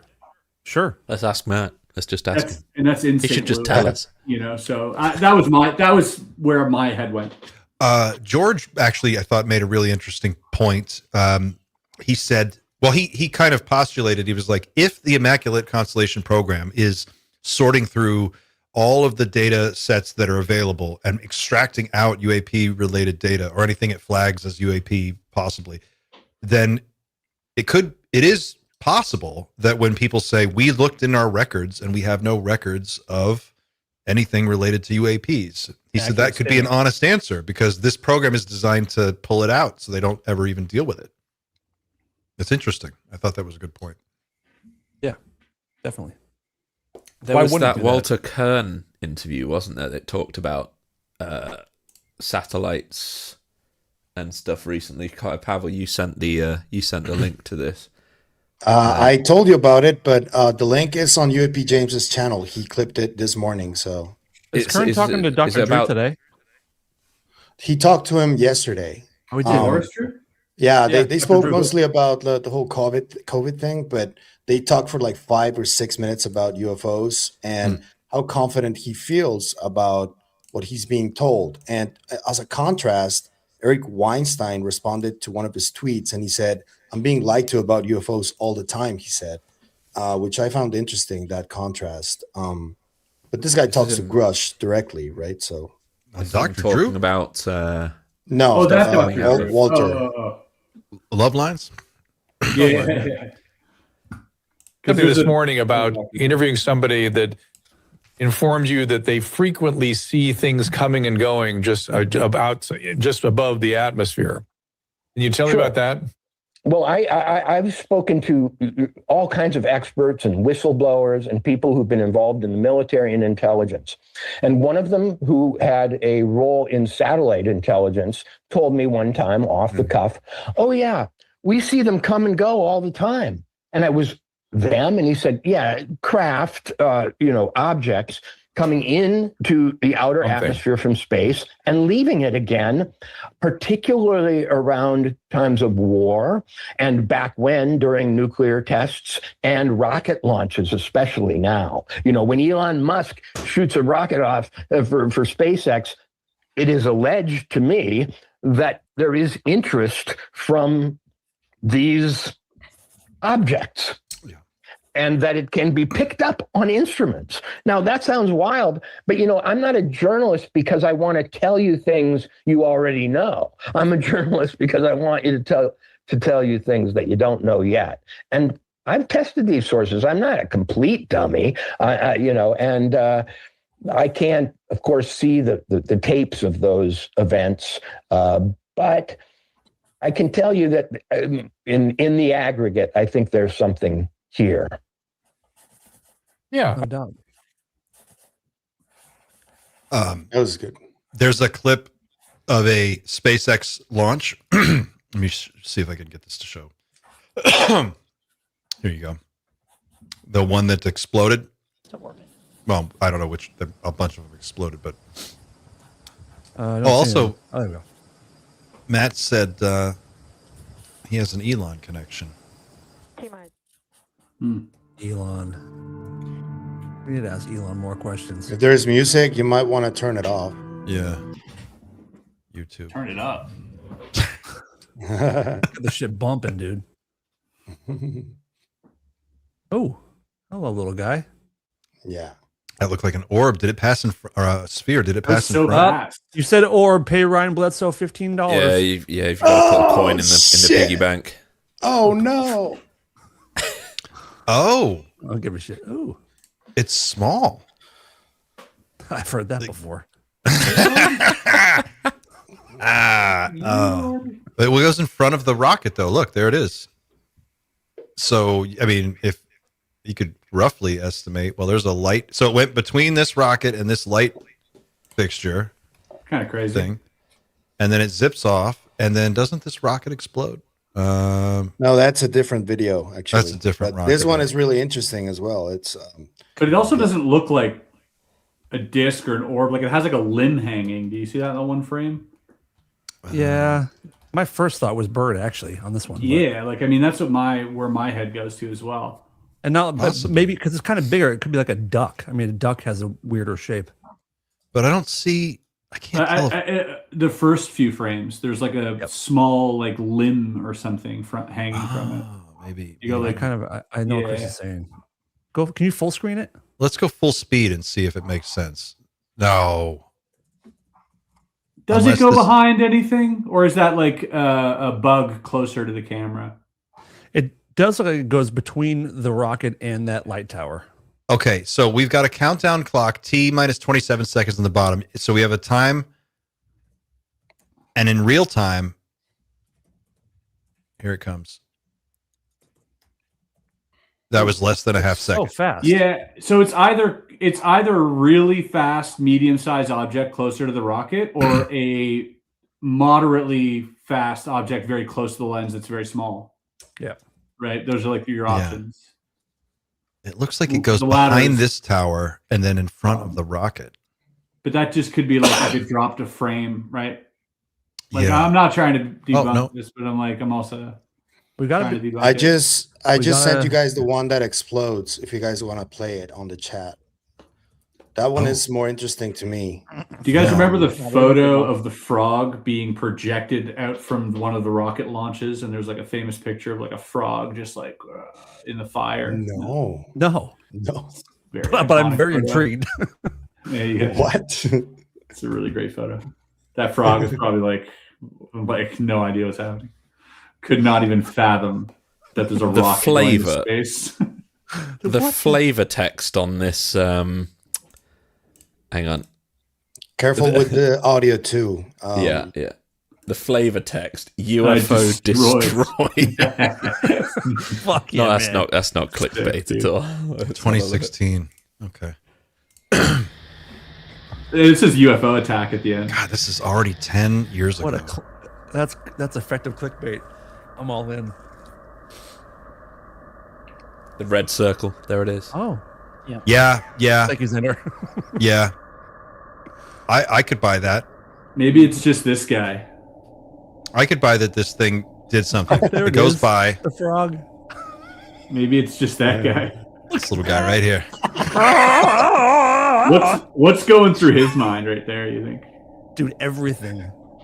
He cannot comprehend the greatness that he is witnessing. But if he survived, imagine the story he tells his friends. They're never going to believe The story he tells to Miss Piggy. Dude, that's what we tell people when we get abducted. Yeah, like, you're right. You don't understand. I don't even know what they were doing. I've made this comparison before of like, imagine a fish that is out in the ocean that gets caught and brought onto a boat. And then like the hook is pulled out of its mouth. It's too small. And it sees mountains. It sees these people. Maybe it sees birds. And then it's thrown back into the ocean. And it has to go back to his friends and family and try to explain what just happened to it. I mean, it's like abductions for people, but how do you explain I was in a different environment? There were different creatures holding me and pulling stuff out of my mouth. I saw what we call mountains. It would be crazy to have a fish tell a story about being caught. They got a 5-second memory for a reason. That's true. They can't handle it. Yeah. That's that crazy. missile video is pretty neat. Yeah, it looked like it did something to me. I mean, I don't know. I have no idea, no way to tell, but it looks like it goes right as soon as it goes by that thing. It's one frame away, and in the next frame, that rocket explodes. I'm sure they know what blew up the rocket, but it is interesting to hear. Who was that? Who we just saw on Love Lines? Walter Kern. Walter Kern say that they're interested when Elon sends something up. Well, it sounds like I'm more and more comfortable with the idea of an automated surveillance system that's dispatching spheres periodically to keep tabs on different things as we do whatever it is that we're doing down here. And it makes sense they would be interested in Elon. He's putting up like 1 million satellites in orbit. That's got to be, an ancient system. Ancient system. Probably, yeah. And ancient, but like doesn't look ancient to us type deal. Well, and then Xander talks about this idea. Sometimes you say that if Bob Lazar if we take Bob Lazar at his word, and element 115 is a real fuel source, and these things have a limited amount of element 115 in each of them, or certain ones carry it. Maybe they use it. Maybe other ones use a different fuel source.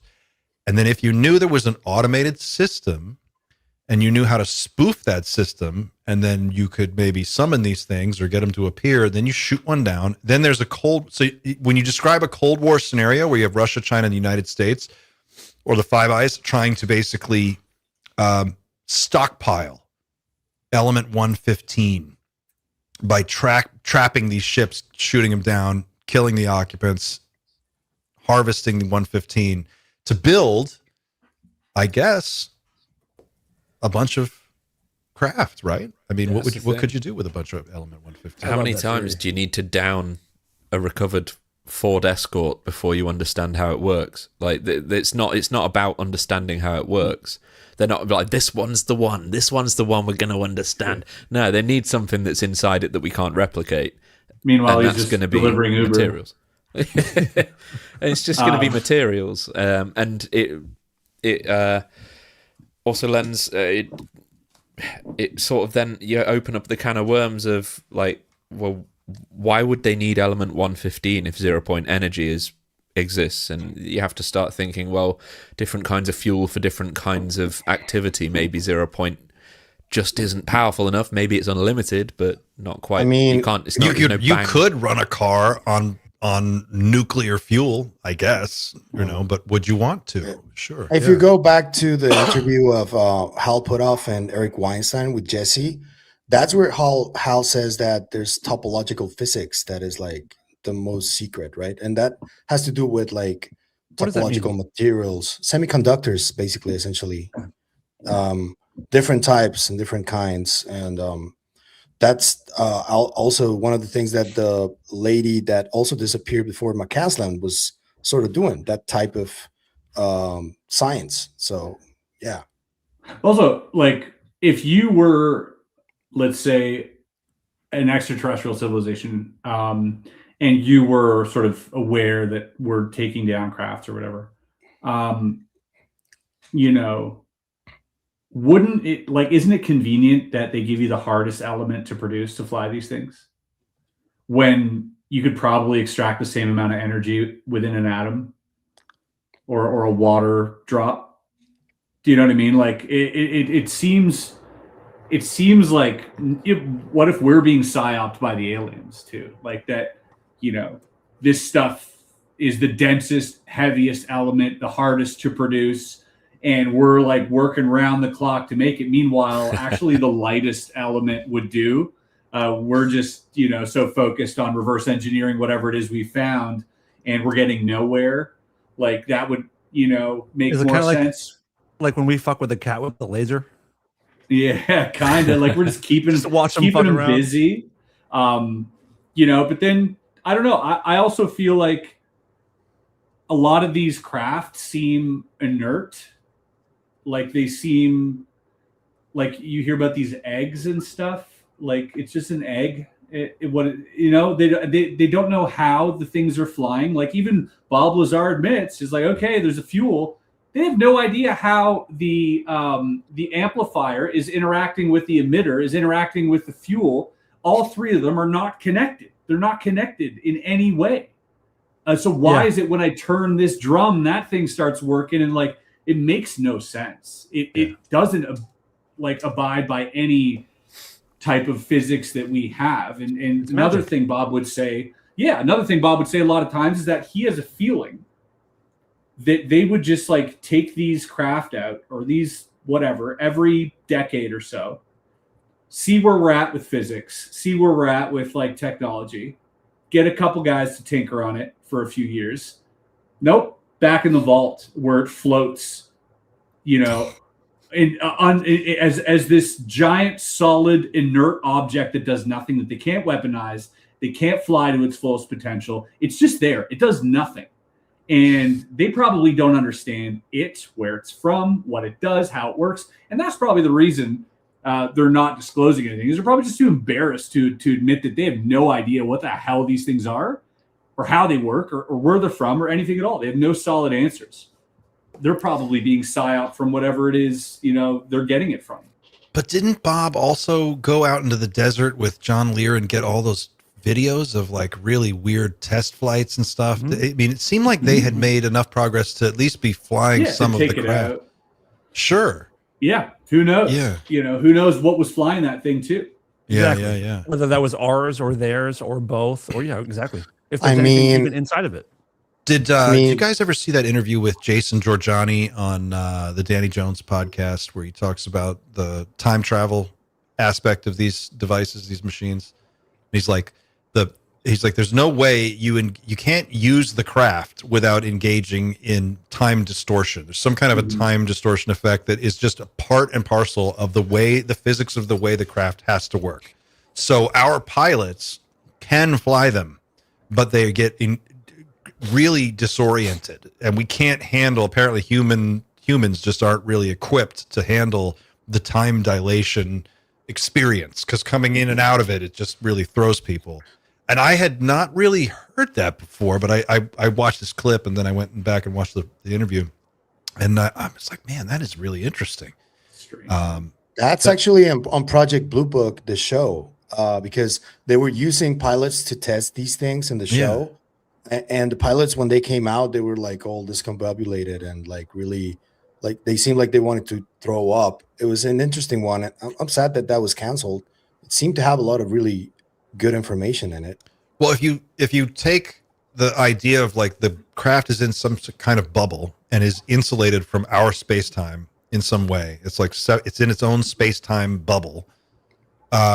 Then from the perspective of a person in the craft, if they were flying around a formation of like, I don't know, Navy fighter jets that were on, maneuvers out in the ocean someplace, and a UAP comes in, from the perspective of the pilot, they would be like the Flash running around.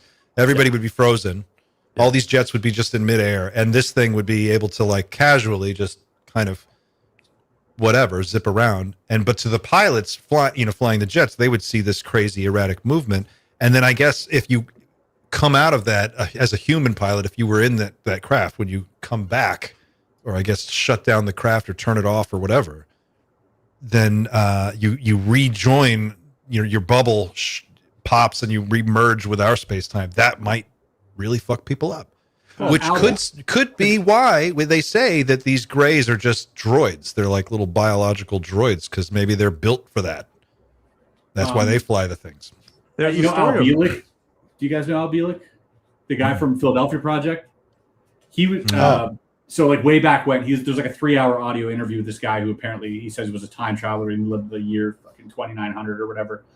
And it was all due to like, Tesla working on these submarines that they were wrapping around Tesla coils and trying to make vanish and whatever. He ends up, on this ship with people like half in and out of the steel, screaming for their lives. Yeah. And they made a movie out of it. But this guy's, there's like a 3-hour talk of this guy, probably like Art Bell or something.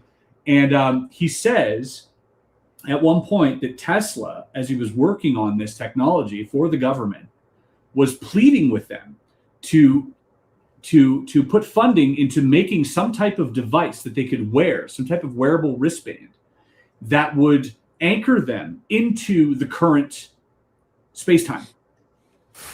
And he said that like without that, you would go nuts.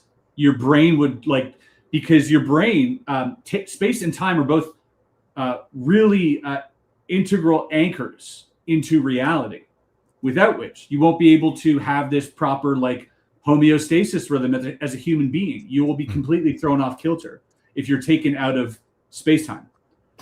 It's just like there's nothing. It's like being in a sensory deprivation tank. You go just nuts after a while, type deal. So he said that was really important. And I spoke to an experiencer, and she said that when she was interacting with a being in her home, that she didn't feel like she was in her home, even though it looked like her home.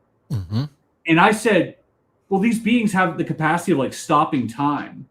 And if you were to stop time around an area, if there was no time, it would also feel like there was no space.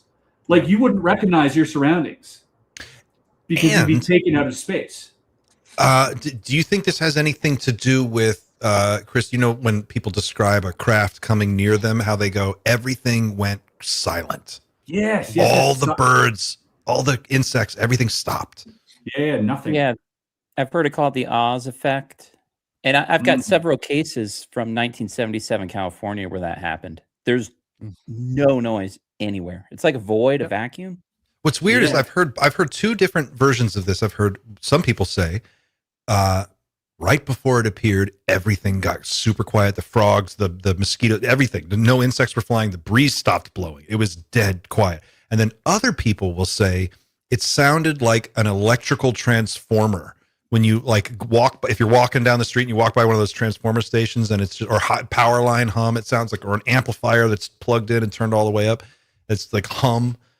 And I've heard both, and I don't know what to make of that, but that's really the space-time the thing. silent stuff comes up a lot.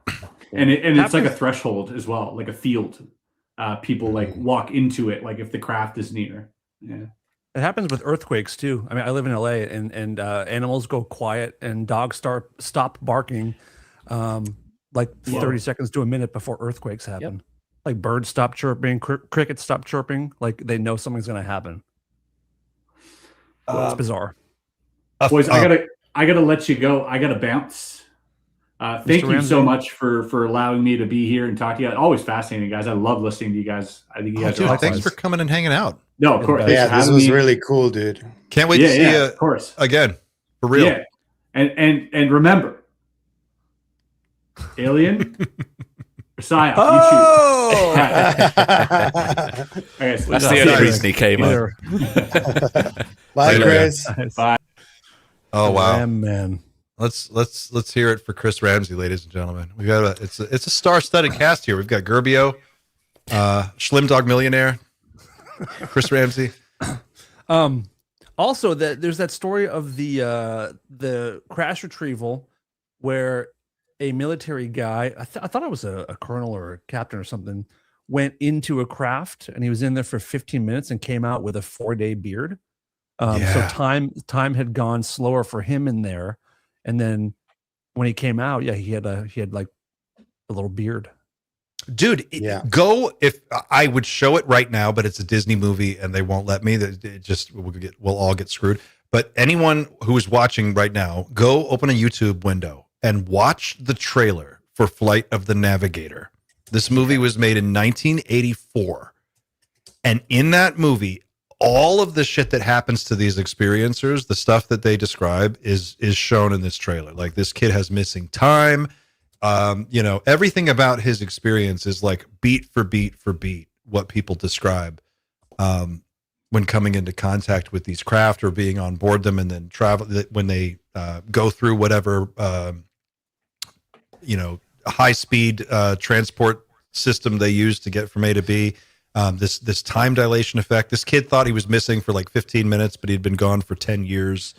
And then his family finds him, and the NASA basically studies this kid. This movie is like, I think, soft disclosure. I've said it many times on this show, but I think it has a lot to do with real stuff. I go through 15 different experience stories tonight on my episode, and they all describe the same, and they're not all alien encounters. They're all. There's Alien, there's Men in Black, there's psychedelic experiences, there's NDEs, there's spontaneous awakenings. All of them correlate with each other, and it's insane how they're all the same experience. That as soon as you hear the weight of all of these stories being told next to each other, it becomes beyond doubt to me personally that this is all one phenomena at this point, and it always has been. David Jacobs talked about that. He said when he was studying abductions, he said the stories were so similar over time. After a while, he got bored. He's like, you're just listening to the same story over and over and over again about this. Like, this is a procedure they do to these people, and it's very standard. And it's just like, it's kind of protocol. Boring. Protocol. And then you hear some stories are really, really weird. And when they start saying things that they see on board the ship and that type of thing, that's where he would pay attention. He would perk up and go, oh, okay. There was a clip that I had pulled up. Oh, I wonder if I can find this really quick of, here it is. Carla Turner.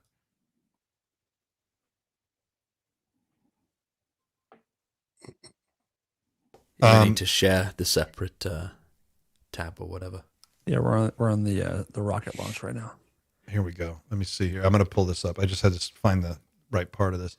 Okay, so here's Carla Turner from a MUFON lecture in 1995. She is an experiencer. She wrote a book called Into the Fringe, and a researcher. And what I love about Carla is that, and not many people know about her, not enough people know about her, but she has a real no horse shit kind of attitude about this whole thing. And she takes no prisoners and she suffers no fools. And she's very much like, what the fuck are these beings doing? And this whole presentation she's doing is about all of the facts that we know we can take to the bank about one-on-one contacts that people have had with these beings. And so she's going to talk about bodies, human bodies. Just take a listen. Taking me since childhood, I don't know how to stop it. And he gave her his full name. That's all he had in his control to do. Oh, let me back this up. This is a mass abduction event she's going to describe here. Hold on. Here on sightings, I described and taken how Lisa, one of the abductees reported on here, was forced to have sex with another abductee in one of her encounters. It was an extremely poignant situation after the fact. The man told her, apologized to her, told her how sorry he was that he was being forced to do this to her. He said, they've been taking me since childhood. I don't know how to stop it. And he gave her his full name. That's all he had in his control to do. What about the cloning? I mentioned this earlier. And I'm not talking about just the potential and I think very evidentially supported idea that the little gray workers you're also familiar with, like the little guy down here on the floor, are cloned, produced, manufactured like, you know, we do Fords, Chevys. Not just this kind of cloning of the same sort of creatures to go out and do the work, but also the cloning of human bodies, which, as I said, have been shown to abductees. Sometimes they match and are identical to the human in the situation. Sometimes they're just a bunch of identical bodies, inert adult bodies. In one case, a man was taken to a facility in which he saw a room in which there were about 40 inert human bodies, 20 male, 20 female. The males were all identical to each other.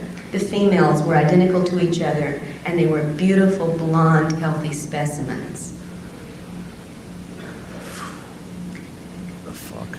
What do these things have to do, is what I've asked you to think about, with the crossbreeding agenda? Fact number 8. All of the things that I've described to you so far are part of the aliens' physical aims and procedures.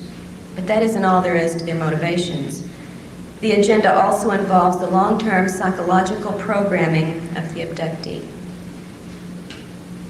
It targets, among other concepts, our social and personal relationships, our sexuality, our political ideas, and our religious and spiritual concerns. For instance, many of us, through our experiences, and I think I could get a show of hands on this, are made to be highly suspicious of our government, now perhaps with good reason.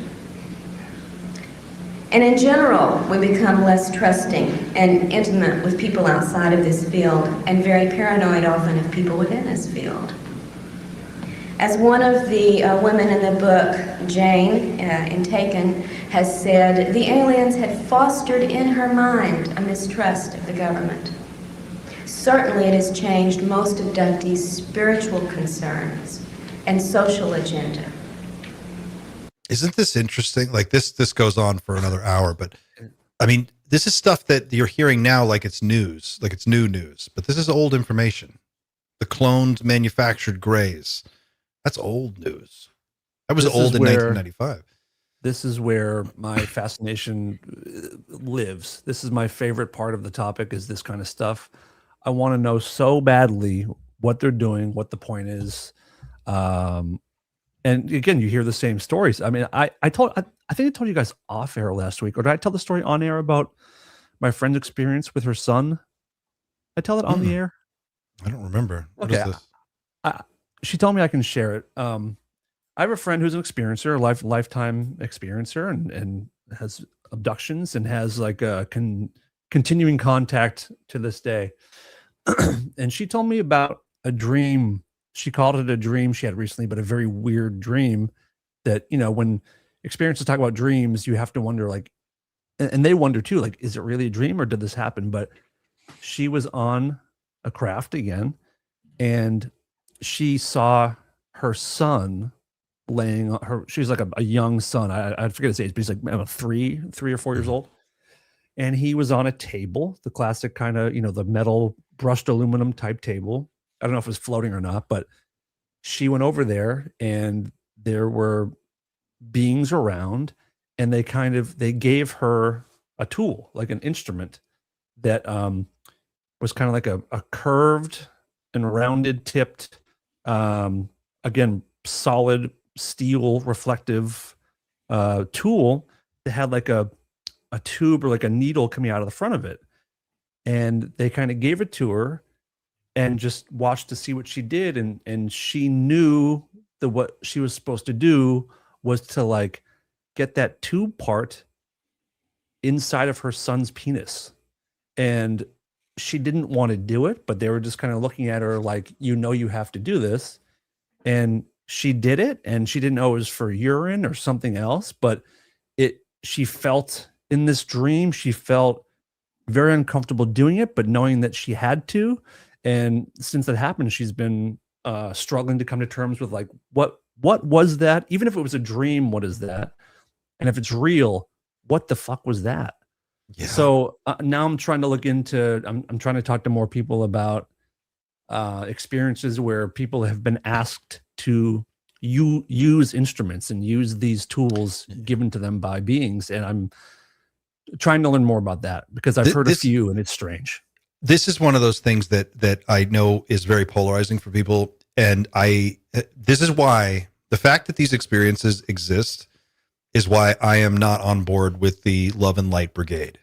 I'm not okay with it. I'm not on board with that shit.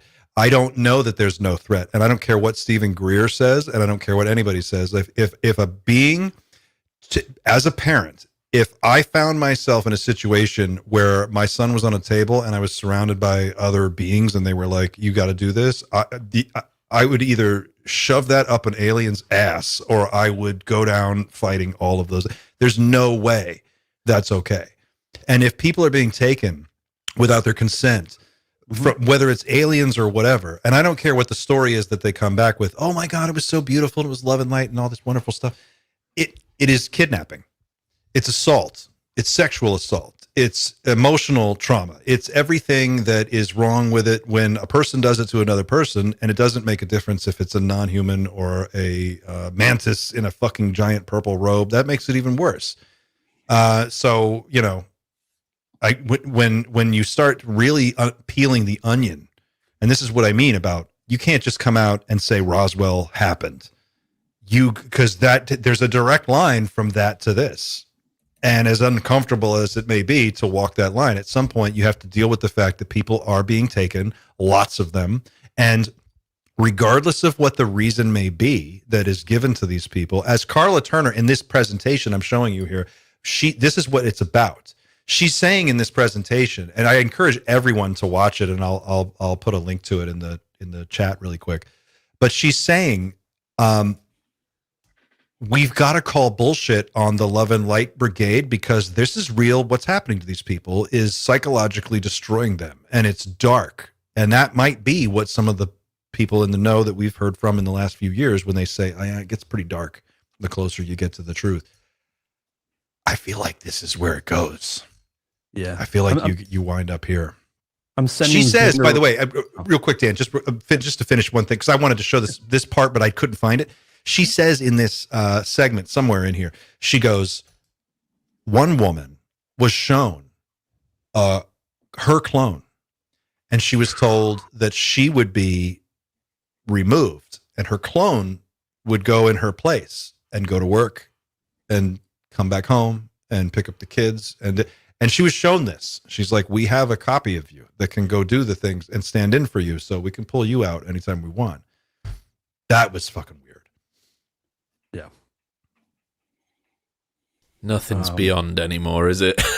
Nothing's Did you guys see that? the pale. Did you guys see that clip from the Hollywood Reporter roundtables where Jamie Foxx recently talked about being a clone? No. It's like from 2 days ago. Let me show it to you. Xander, did you see the clip I sent you of Robbie Williams? Yeah, the reptilian. Yes, yeah. Or the shapeshifter. Sent. Also, just while we're here, Josh did it on Polarity. He got it on Polarity. Okay. Maybe I'll pull up Josh's Clint, clip to your here. point, I just want to go real quick before we move on. You said that it's kidnapping and it's sexual assault and all that stuff, which you're absolutely right about. But then I keep asking, like, what right do we have to even be upset about that when we've done that to every single species on planet Earth? We have dogs in our home that live with us kind of against their will.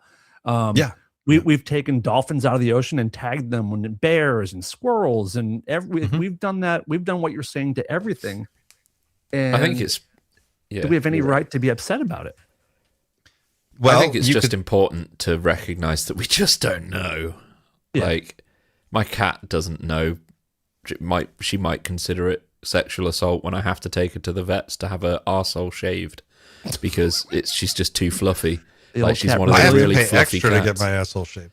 It's a whole thing. And she hates it. She hates it so much. She's being abducted by aliens when that happens, for all intents and purposes. Sure. But I'm doing it because I love her, and like, she needs to have it done, or she just stinks of shit. So,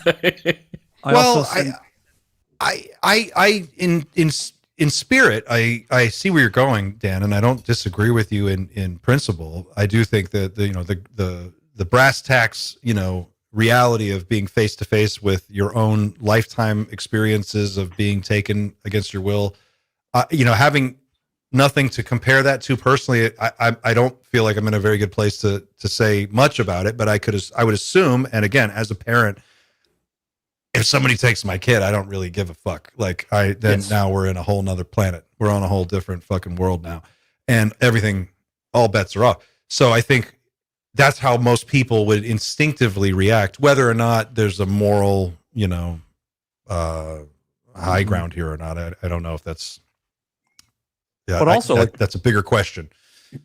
My friend said like she didn't want to do this, but it was like not a compulsion, but she sort of knew she had to and just like did it. It wasn't like I should probably do this.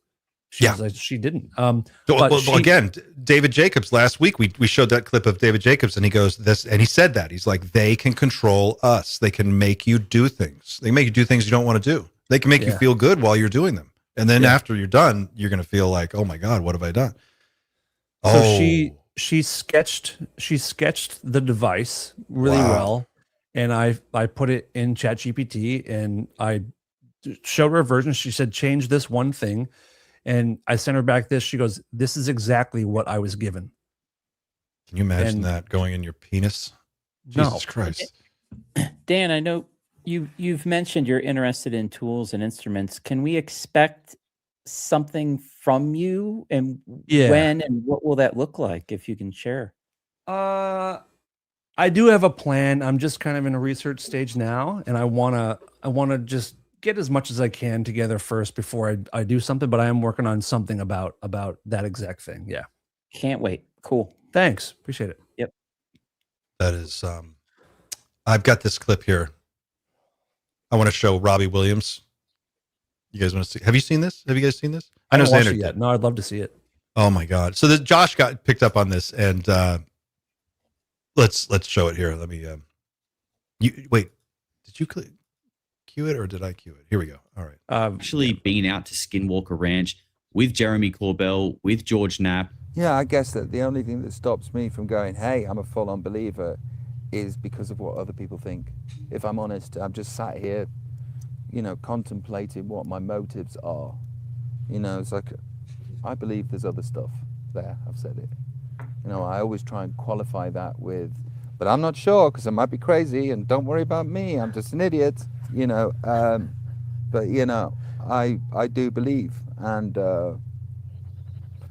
hence why I'm here.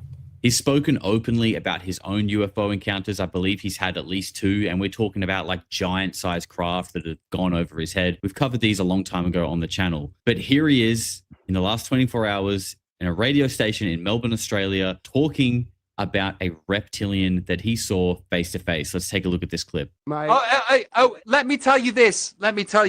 Right? Yeah. Take of this what you like. Yeah. I was in bed with a woman, and that's it. That's the end of my story. I was in bed. I love Robbie Williams. I was in bed with a woman, right? I'm lying on the pillow, and I'm looking at her face, right? Her face turned into what I could only describe as a reptilian. Oh, listen. My face went, oh my God. She looks at me and she says, I'm not a reptilian. Boom. What? Yeah, it's a shapeshifter. That's what they're really Billy called. Corgan had that. Didn't Billy Corgan say the same thing? Pixar, it didn't happen. Pixar didn't happen. Yeah, well, yeah. She turned into a reptilian. When we were in Austin, when we were all in Austin together, I spoke to someone who told me a story of watching that happen face to face with somebody. Yes. Really? Yeah. Yes. Yeah, Pavel knows. I can't say more than that, but it was a pretty chilling account. And it, yeah. Maybe hopefully that story can be told someday. But it was so. This is fucking bizarre, man. Right? I struggle with this because I like anybody else. I see those clips online. You see those weird like clips of people pull from. They'll find out like 10 seconds of a thing from a TV show or a news interview, and they'll zoom in on somebody's eye, and they'll be like, "Watch this eye. It's going to turn into a reptile eye." or what, you know, look at Beyonce when she goes like this, she turns into a demon or whatever. You know what I mean? Like George Bush or early George Bush videos. There's videos of him having the reptilian eyeball. The reptilian eyeball.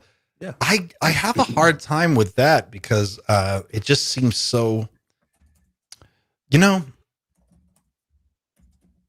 maybe the ontological shock for a guy like me would be finding out that all the fucking demon shit is real and it's not aliens. It actually is some kind of weird, like, it actually is more like magic and sorcery than it is like science and technology.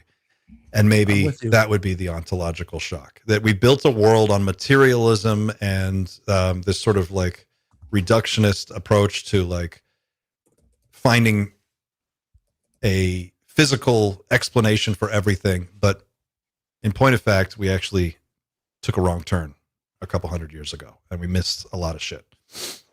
Maybe. Let's I got this Jamie Foxx clip. You want to take a look at this? That is wild. Let's see what he says. I snuck my phone because I didn't know what the outside world was saying. And so I snuck my phone to see what people were saying. I've just been in this hospital and I couldn't get my mind around it. I had a stroke. I'm in fucking perfect shape. The clone threw me. Yes. When they said I was a clone, that made me flip in the hospital. That's it. These motherfuckers is trying to clone me. I didn't have a stroke. So I'm sitting in the hospital bed like these, and then I saw me walk into my room. But I'm white, so I see the white me. But he had a Caesar too, just like you? all that, the white me. Okay, gotcha. And I'm like, and I'm trying to get their attention, and no one said anything. And I'm like, that's it. They trying to clone me. I snuck my phone because I didn't know what the outside world. What is he talking about?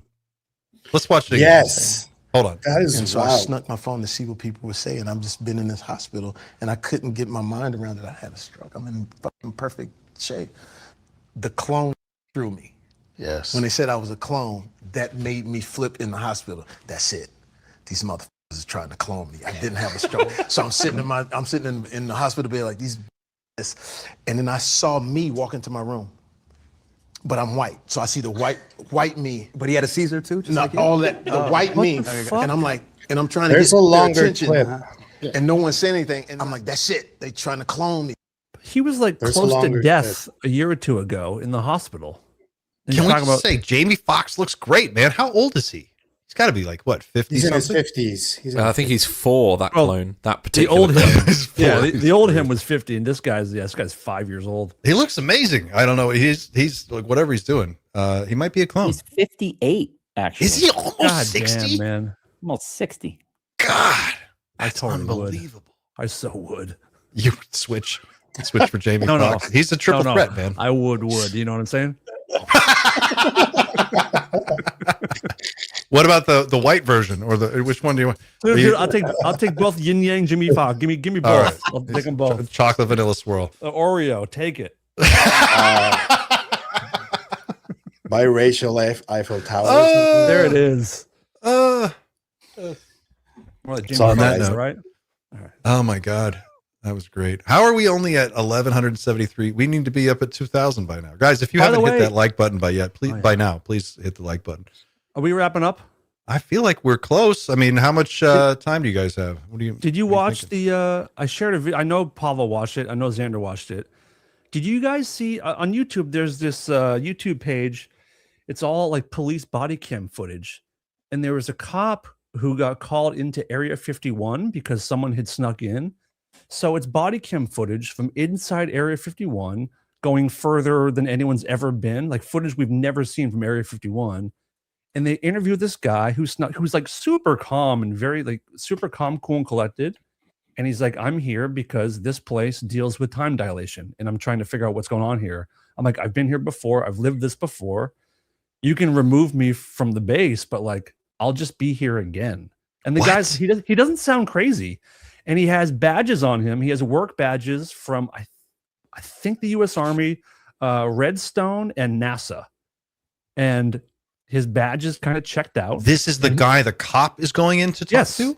So the Area 51 soldiers called the police, said this guy trespassed. The cops come in, full body cam interview with the guy, and the guy's like, they're like, what are you doing here?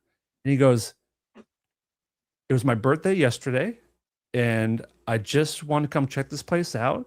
I know this place is messing with time dilation. And the cop's like, time travel? We're talking about time. He goes, no, not time travel. Time dilation happens on this base, and I'm trying to get some answers. I think I've been here before. Like, I'm going to be here again, even if you remove me. But the guy was not a harm to anybody. He was super cool. Like, he didn't seem crazy at all. The cop was talking to him like he was an idiot, which is super rude. But he's saying this wild stuff, and behind him are 2 or 3 Area 51 employees, soldiers, whatever. And he's saying this kind of wild stuff. None of them smirk. None of them have any kind of like, this guy's obviously nuts reaction. They're just like staying chill. And then the cop has to drive a mile more into the base to go to like some like security shack. So we're inside. There's footage from inside a security shack with monitors and stuff in Area 51, and it's fascinating. I ripped the video because I have a feeling that video will probably be taken down at some point. Can we see it? Yeah, it's in the group chat. It's about 20 minutes long. Can we just like, yeah, it's way too long. Skip around a little? Is it that you can't just like skip? It's one of those, you got to watch it all. Gotta watch it all. Yeah. I wonder why a base like that would need outside law enforcement. They've got everything they need right there to arrest that guy. They've got military police on site, security. Yeah. Like, why would you call in an off-site guy? And why would any security team let a cop with a body cam walk around a secure facility and then leave with that footage? There's another part. It's like walking around with your cell phone out. So the cop gets the phone numbers of the soldiers, and at one point the cop is a mile down the road in the security shack, and he gets a text from one of the soldiers being like, "This fucking cop, like he's like digging around, he won't leave or whatever," and the soldier meant to text it to the guy in the security shack, but he texted the cop instead. So the cop is on the body cam being like, I think your guys want me out of here. I don't know what's going on here, but they're texting each other, but this cop won't leave, kind of thing.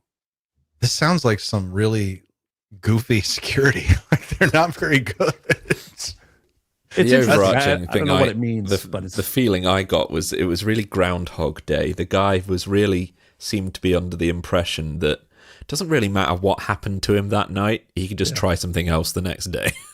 And the that Tom Cruise movie. What's it called? That. He keeps living the same day over and over. Yeah, it seemed like, I'll just try a different route tomorrow. And they're trying to get him like, if the cop's like, we're gonna let you go, but you have to promise that you won't do this again. And the guy's like, I don't know if I can do that. He's like, what if I'm invited back here? And the cop's like, you won't be. And the guy's like, well, you don't know, but if I am, I don't want to promise you if I might get invited at another time, because I think I will be back here again. It was so interesting. And he tried to get in another base elsewhere as well. Yeah, Nellis. He tried to get into Nellis. Nellis, yeah. It's strange. It's a strange one. That's it's a strange entertaining. But he doesn't sound crazy. Yeah. It is weird that they would he's call an polite. outside law enforcement guy. That's interesting. But what do I know? Wow. Maybe he is the time. I imagine the United States has done time travel experiments or time dilation for sure. I still can't wrap my head around time travel. How it I'll works. be right Project back, Aquarius. gentlemen. I'll be right back. Project Aquarius. All right. Yeah, Project Aquarius. Well, Project Looking Glass. Who was it that said?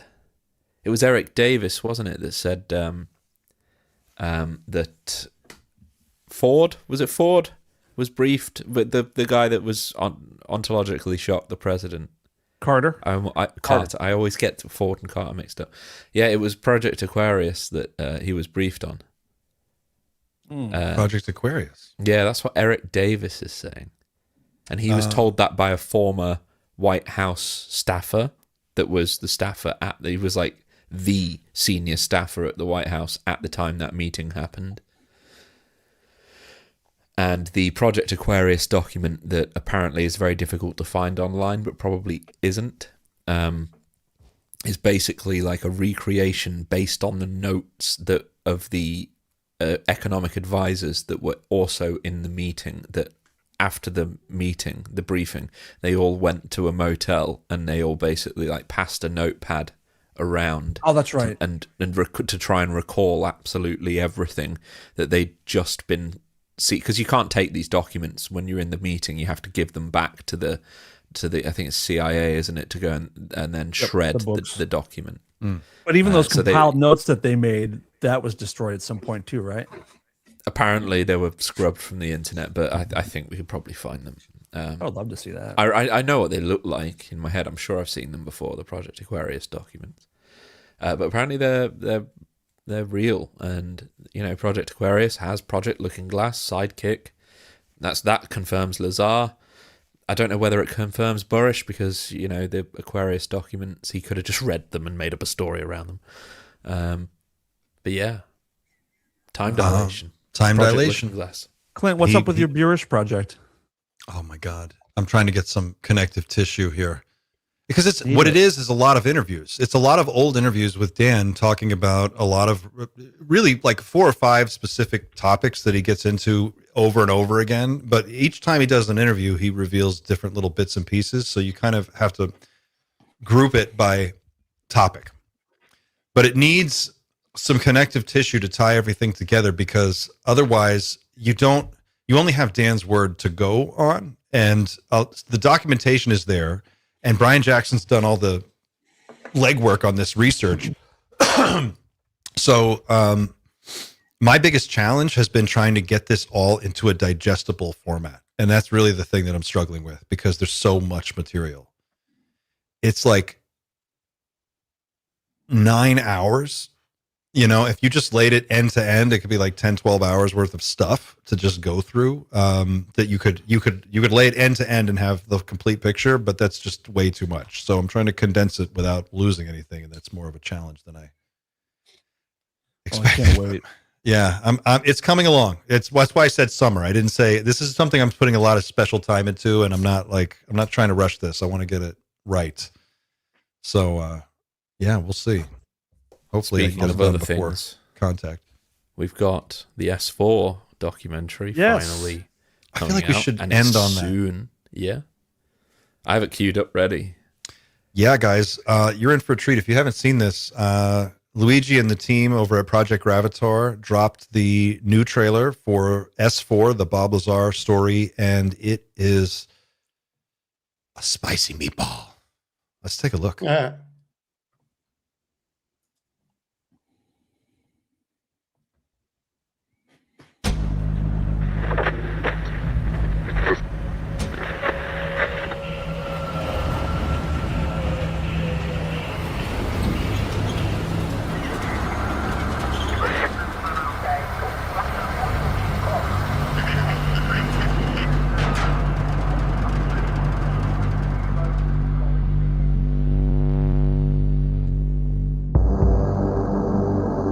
Physical evidence now exists which proves that there is life elsewhere, and at least one form of that life has been here.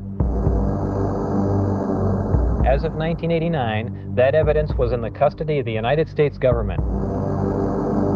Between December of 1988 and April of 1989, I worked as a senior staff physicist in what has to be the most secret project in history. My job in this program was to be part of a back engineering team. This particular disc appeared to be in excellent condition, and because of its sleek appearance, I nicknamed it the Sport Model. The goal in this program was to see if the technology of the disc could be duplicated with Earth materials. To start up the reactor, of course, we need some element 115. In fact, you need 223 grams, machined into a wedge like this. The program out at S4 consisted of 3 projects: Project Galileo, Project Sidekick, and Project Looking Glass. The file on top was Project Galileo, and as it turned out, that's the project that I was part of. And that clearly referred to reverse engineering a recovered alien spacecraft. Just cannot be a secret from anyone, not just the American people, but the rest of the world.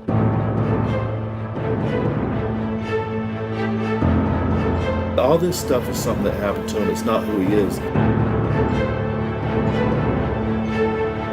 They're doing everything they can to keep this information secret. That's empirical evidence. I saw a craft to do that thanks to him. Out this story spills. And the world changed.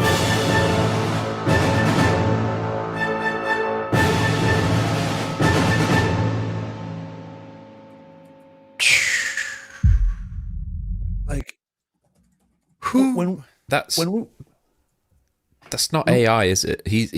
They did, because I don't know if anything's changed, but I know they de-aged Bob not using AI. They literally wrote a program that de-aged him, and that they have like actors and stuff, don't they? On green screens. God, we're gonna ask. I'm gonna see if I can get Luigi to come on next Friday, and we'll be able to get all this information out of him. But if I remember right, he was saying they not only wrote their own software, they built their own hardware to run the software they custom wrote. And then they made, like, what you just saw, guys, was rendered. Like, a lot of that is like, that's CGI recreations of the space that look photorealistic. And they did that. Like, they've been working on this for, years now. It's been going on Gerber's just reminded me. It was originally an Unreal Engine, and I think they then moved to Blender because Blender can just makes things cinematic at the end of the day. And like, wow. When we were in Austin, and when watching Bob and Luigi and everyone talk about this, when you hear Bob talk about being so adamant as to how close this material is to what he actually saw, makes me just so excited to see it. And if we're even looking at those clips, to think like, this is really what he saw, it blows my brain out the back of my head.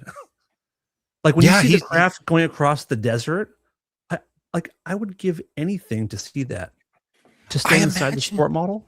Dude, he said, didn't he say that they did, when Luigi was doing research for this? Now, Luigi used to run MUFON in Canada, right? Wasn't he the head of MUFON for a period of time? Am I getting that wrong? I didn't know that. He was a big MUFON guy for a period of time. But again, we're going to have Luigi on Friday, so we'll be able to ask him all these questions. But they were so meticulous in the research. If I remember right, he said Bob said that they even got the coffee cups, the paper cups in the cafeteria. They had the same cup that was there at the base when he was there. When he watched when he put on the VR headset experience, or he was seeing things that were so accurate. They was blowing him away. And I wonder, like, I guess at a certain point, it's in your mind, right? Like we all build it up to be this amazing, huge, like mind-blowing event. But then also at the same time, there is a real reality to it. Like someone's got to go in there.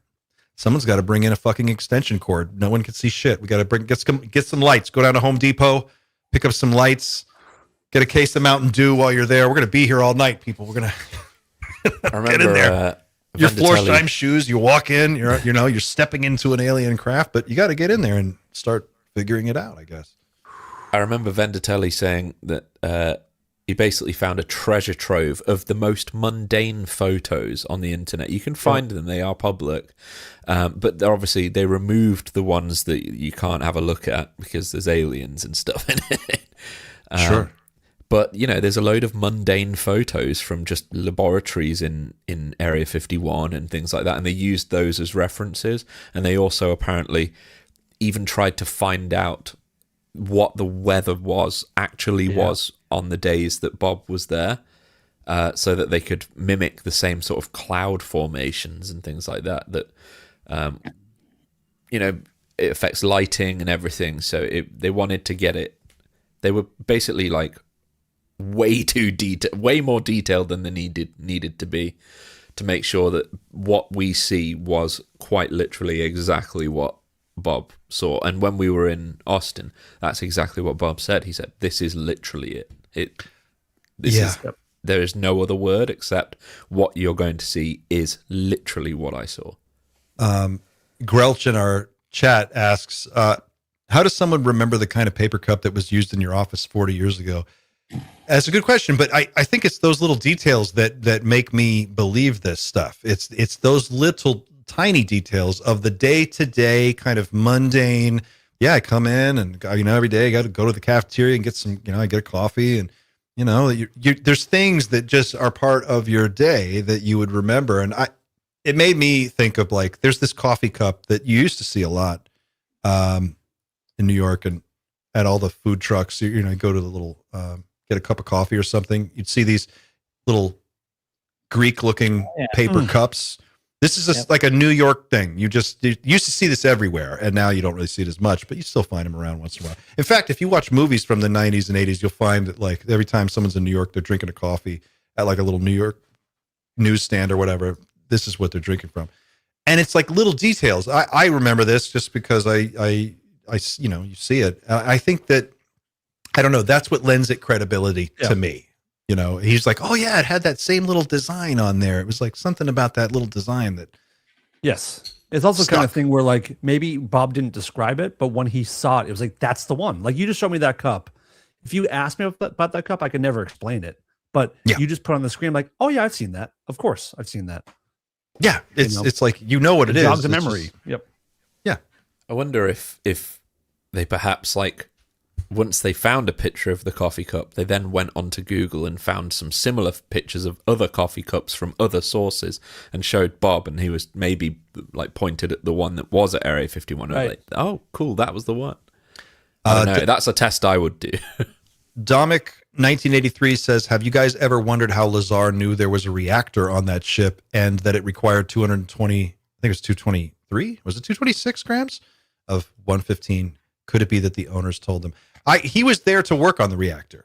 That was his job, was to figure out how this reactor worked. And he actually, Bob was brought in to replace a guy who was killed when they tried to cut a reactor open, and it exploded, killed everybody. And they actually registered it on seismographs, and Area 51 base people had to say it was an unannounced subterranean nuclear explosion test they were doing.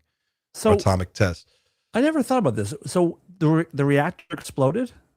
They tried to cut into one. They didn't know what they were doing. They were like, well, we got to get in there somehow. Let's cut it open. And then they fired up the old fucking laser torch. And when they went to cut this thing open, it ruptured or whatever happened. It exploded and killed everybody. And then Bob is brought in to replace one of the guys who was killed in that explosion. To look at a different reactor? Like, did the one that blew up? But yeah, they had other. Is that Bob? I don't think that's Bob's testimony, though. Is it? He was told that his predecessor was killed, but I think that is that a Burrish. No, I think that was a Bob. No, that was Lazar.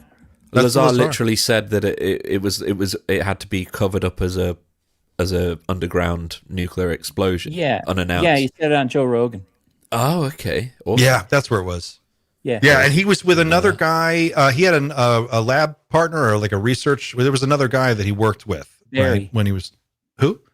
Barry. Yeah, and they were tasked with figuring out the reactor and how it worked, and so they started to like fool around with it. And I think the other thing that was really interesting about that is he said the whole reactor, when you see it, and this is what Luigi is trying to do for people, right? Like people say, what did it look like? What was it like? How did it feel to pick it up and hold it in your hands and all this stuff? The Project Gravatar VR experience and the documentary and the whole project is about like that level of detail, really giving people a look inside the craft at what it was that they were dealing with. And one of the things that Bob always talks about is how there's like nothing to it. It's so nothing inside. There's like, that's the confusion. You saw it right there. You saw some shots of inside. There's like nothing to it. There's it looks like a plastic molded. It looks like a pre-render. Well, nothing to the level like a that placeholder. He saw. There's 3 levels to it. He only had access to 1 level, correct? 1 level, yeah. Well, he said that he described the gravity emitters. He could dangle his head down into the hatch. Yeah. Right. Yep. Yeah. And he said that specifically element 115 wasn't it. It's more than a fuel source. It was like when they bombard it with some kind of energy, it decays, and when it decays, it creates a gravity wave that they can use a waveguide to channel down to these 3 emitters at the bottom of the craft, that when they swing them into like, what is it, alpha, omicron, there's delta, there's like 3 different configurations they have. 2 forward, 1 back, or what? No, I was just doing a Bob impression. Never mind. There's like an omicron or whatever. There's like 2 or 3 terms he uses for these different configurations. And he's like, that's why you'll see the craft, the disc will flip sideways. And here's one that Mr. Justin made for me. So here's our little craft. And then I've got my little alien inside the craft. Thanks, Mr. Justin, for making these. And it flips sideways, and they travel like this because the gravity emitter just pulls it. It creates a negative, I don't know, pressure thing in front of it, and it pulls it towards that. Very cool. So the 115 has a neutron, an extra neutron fired at it to turn it into 116, which then decays very quickly because it's unstable. And apparently, this is the part where science just disappears. But I mean, if we're talking about new physics, it doesn't matter anyway. It's that moment, that decay, that emits a gravity wave, apparently. And it's not standard gravity. That there are two kinds of gravity. We experience gravity B, that's the one that we recognize, but there's a gravity A as well, apparently. And it's gravity A that's produced, which is a sort of like a micro version of gravity. So gravity B would be like gravity from a natural planetary body that's pulling everything to like the gravity regular plain old gravity. That's gravity, like gravity B. And then gravity A is gravity something A. you can make. Yeah, there were some people that it may well be fundamental as well, but we just don't understand in what way. I mean, there's obviously the strong and weak nuclear forces that quite literally hold atoms together. You could sort of, in a way, envision that as like, you know, is it pulling it? Is it a kind of gravity? I don't know. Like, so some people have sort of conflated the two, saying, "Oh, he was talking about the weak, the strong gravitational force, or the weak gravitational force." But I don't think he was, because at the same time he was also saying it acted as a wave, which for the time wasn't unheard of. It just wasn't very popular to describe gravity as a wave. And then, of course, in 2004, I believe it was, LIGO detected gravity waves for the first time, and now we know that gravity does behave like a wave, which is something Bob said. Philip Sosophy asks, what was the name of the movie I recommended you guys watch? It is Flight of the Navigator, and you don't even have to watch the movie. I'm going to just put the trailer. There's a modern recut of the trailer that I just put in the chat. And if you guys click that link and watch it, I can't show it here or they'll ding me, but you'll see in the first, like, it's 2 minutes, a minute and 40 seconds. You're going to see all the major beats of time dilation and all this stuff. Clint, may I make a suggestion for you? Yeah. Since you have a Patreon now, which is awesome, can we do a Flight of the Navigator watch along on Patreon? I would love to. Because that way you don't have to, you can do that legally. It's fine. How do you do it? I've never done one. I don't know how to. Well, I'll tell you, it's great, but it could be fun for the audience. That would be a blast to do a little watch along. Yeah, the Discord people too. We want to do another Q&A with on Discord, or do some kind of like a Discord hangout. I know a lot of folks were asking about that, and we've got for people who don't know. I mean, it's pretty easy to figure out. We're obviously spread out all over the world. I mean, we've got Xander in the UK, and I'm on the East Coast, and Pavel's in Mexico, and Eric's out in Colorado, and Dan's out in California. We're spread all over the fucking place. So getting us all together in one place. Fridays is kind of it for us. We can all, get together. But it would be cool if we could do it a second day and do some kind of watch along. I'd be up for it. Yep. Well, guys, it's coming up on 3 hours. I think that's it for us today. Anybody got anything else you want to add before we wrap it up? Muted. Yeah.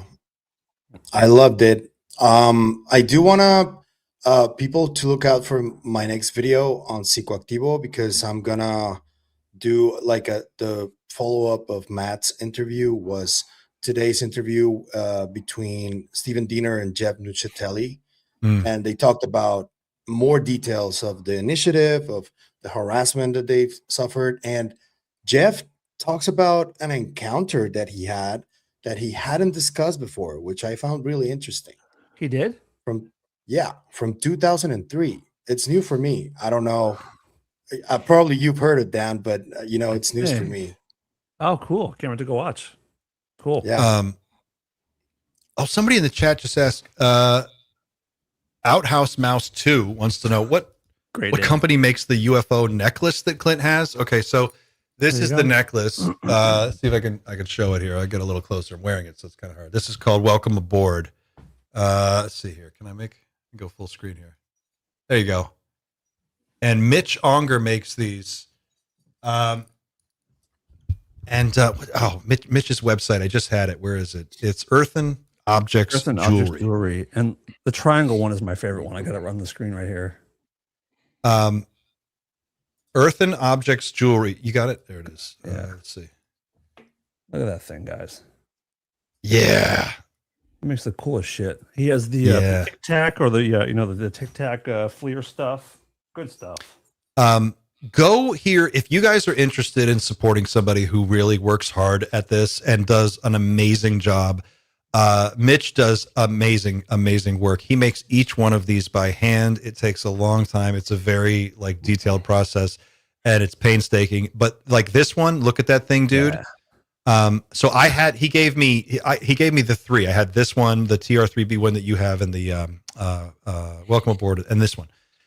And I gave this to Ryan Graves when we were in Austin, and he looked at it and geeked out so hard. He's like, God, I spent so many hours looking at this display. And he was reading the fucking text, and look at this is in a steel. I mean, this thing is made out of heavy duty metal, and it's all tiny little details. And in real life, it's just as good. I mean, it's incredible. It's absolutely awesome. incredible. Yeah. It feels so cool to wear. And when people are like, "Oh, are you into UFOs?" and you pull out one of these, and you're like, "Am I? Oh my God! What do you think, homie? What do you think?" I want to get them all and wear them all the time, like Mr. T. I want to get them. Hell yeah, yeah. Oh shit! New Gerb just dropped. New Gerb? Yeah. 7 Gerbia. hours. How long? Yeah. I don't know. What's it about? Hold on. Holy crap. 3.5 hours. Northrop Grumman and TRW. Oh, tasty. Ooh. All right. Yes. More names will be dropped, I would guess. Maybe we'll get Gerb to come by next week, and we'll get Gerb and Luigi if we can get them both. That'd be great. Powerhouse. All right, so we got a new Gerb. We've got new Weaponized this week, guys. You got to watch Weaponized with Matt Brown. This is a awesome interview. If you don't know Matt's story yet, go watch the first one that Jeremy and George did, and then come back and watch the second one, and this will open your mind to a whole new level of this thing. And then what else is going on? Xander, you've got a new one coming up? I have one every week. It's fine. You got it. What do you want to? You mentioned it earlier. Do you want to mention it again before we go? It's the last episode of the Liminal Room series I've been doing. So it's just kind of packing everything together in one big, let's call it a celebration of the insane experiences that people have had since basically the 40s. Some of the best documented liminal experiences that people have had when having contact events. And I also share something that happened to me as well. Awesome. Anybody else? Eric, you got anything coming up? Still hard at work on that book, UFO 1977, about a third of the way through the entries, and still going for the first day of 2027 release date for the 50th anniversary of the first sighting. I'm looking forward to that, and I want to see this project that I know Dan's working on. You guys keep us posted on those. And hey, one last piece of news, and I just want to put this out there for people. Our good friend Patrick over at Vetted just hit the 100,000 sub mark, and I want to give him a quick shout out because Pat has been in this space. Like, he is one of the first friends I made doing this channel, and he's one of the first people. He called me. He reached out to me personally and was like, "Hey man, I want to just hang out and talk to somebody else who's doing this." And we became friends. And I just, I know there's a lot of us out there making UFO content, but Patrick's been doing it for a long time, and he's really great. And just congratulations, Pat. This is awesome. 102,000. He just got his plaque from YouTube. Here it is. Look at that. Go, Pat. I want one of those. Yeah. Soon. Nice. All right, guys, let's wrap it there. Thanks for hanging out with us this week. It was great to see all of you guys in the chat. Awesome show this week. We had Gerbio. We had Chris Ramsey drop by. You never know who you're going to see over here at the Night Shift Global Headquarters Friday nights, Doomer Fridays. As always, let us know what you think in the comments. If you have thoughts or questions, leave them there. If you want to suggest the topic for a future show, you can go to teamnightshift.com and you can click make contact. You could send an email directly to me. I read them all and I will respond as long as it's not too crazy. And while you're there, look at our merch. Check out a piece of merch, pick up a t-shirt, coffee mug, beer glass, we got it all. And if you want to really be awesome, if you're nasty, you can become a member of the channel, or you can support us over on Patreon. And not just me, but everybody else here as well. So, follow your favorite UFO content creators and help them out. We are doing important work, people. Matt Brown, he's right. It takes all of us. It's going to take more than just a tweet. We got to get organized. We got to stay focused. We got to stay active. We got to be on this. And it's our job to talk to people, explain why it's important, what's important about it, why they should be thinking about it. And that's your job. So go be a hero. Talk about UFOs in line at the grocery store this weekend. All right, guys, that's it for me. We'll see you next week. Thanks for watching. Take care of yourselves and each other, and keep looking up.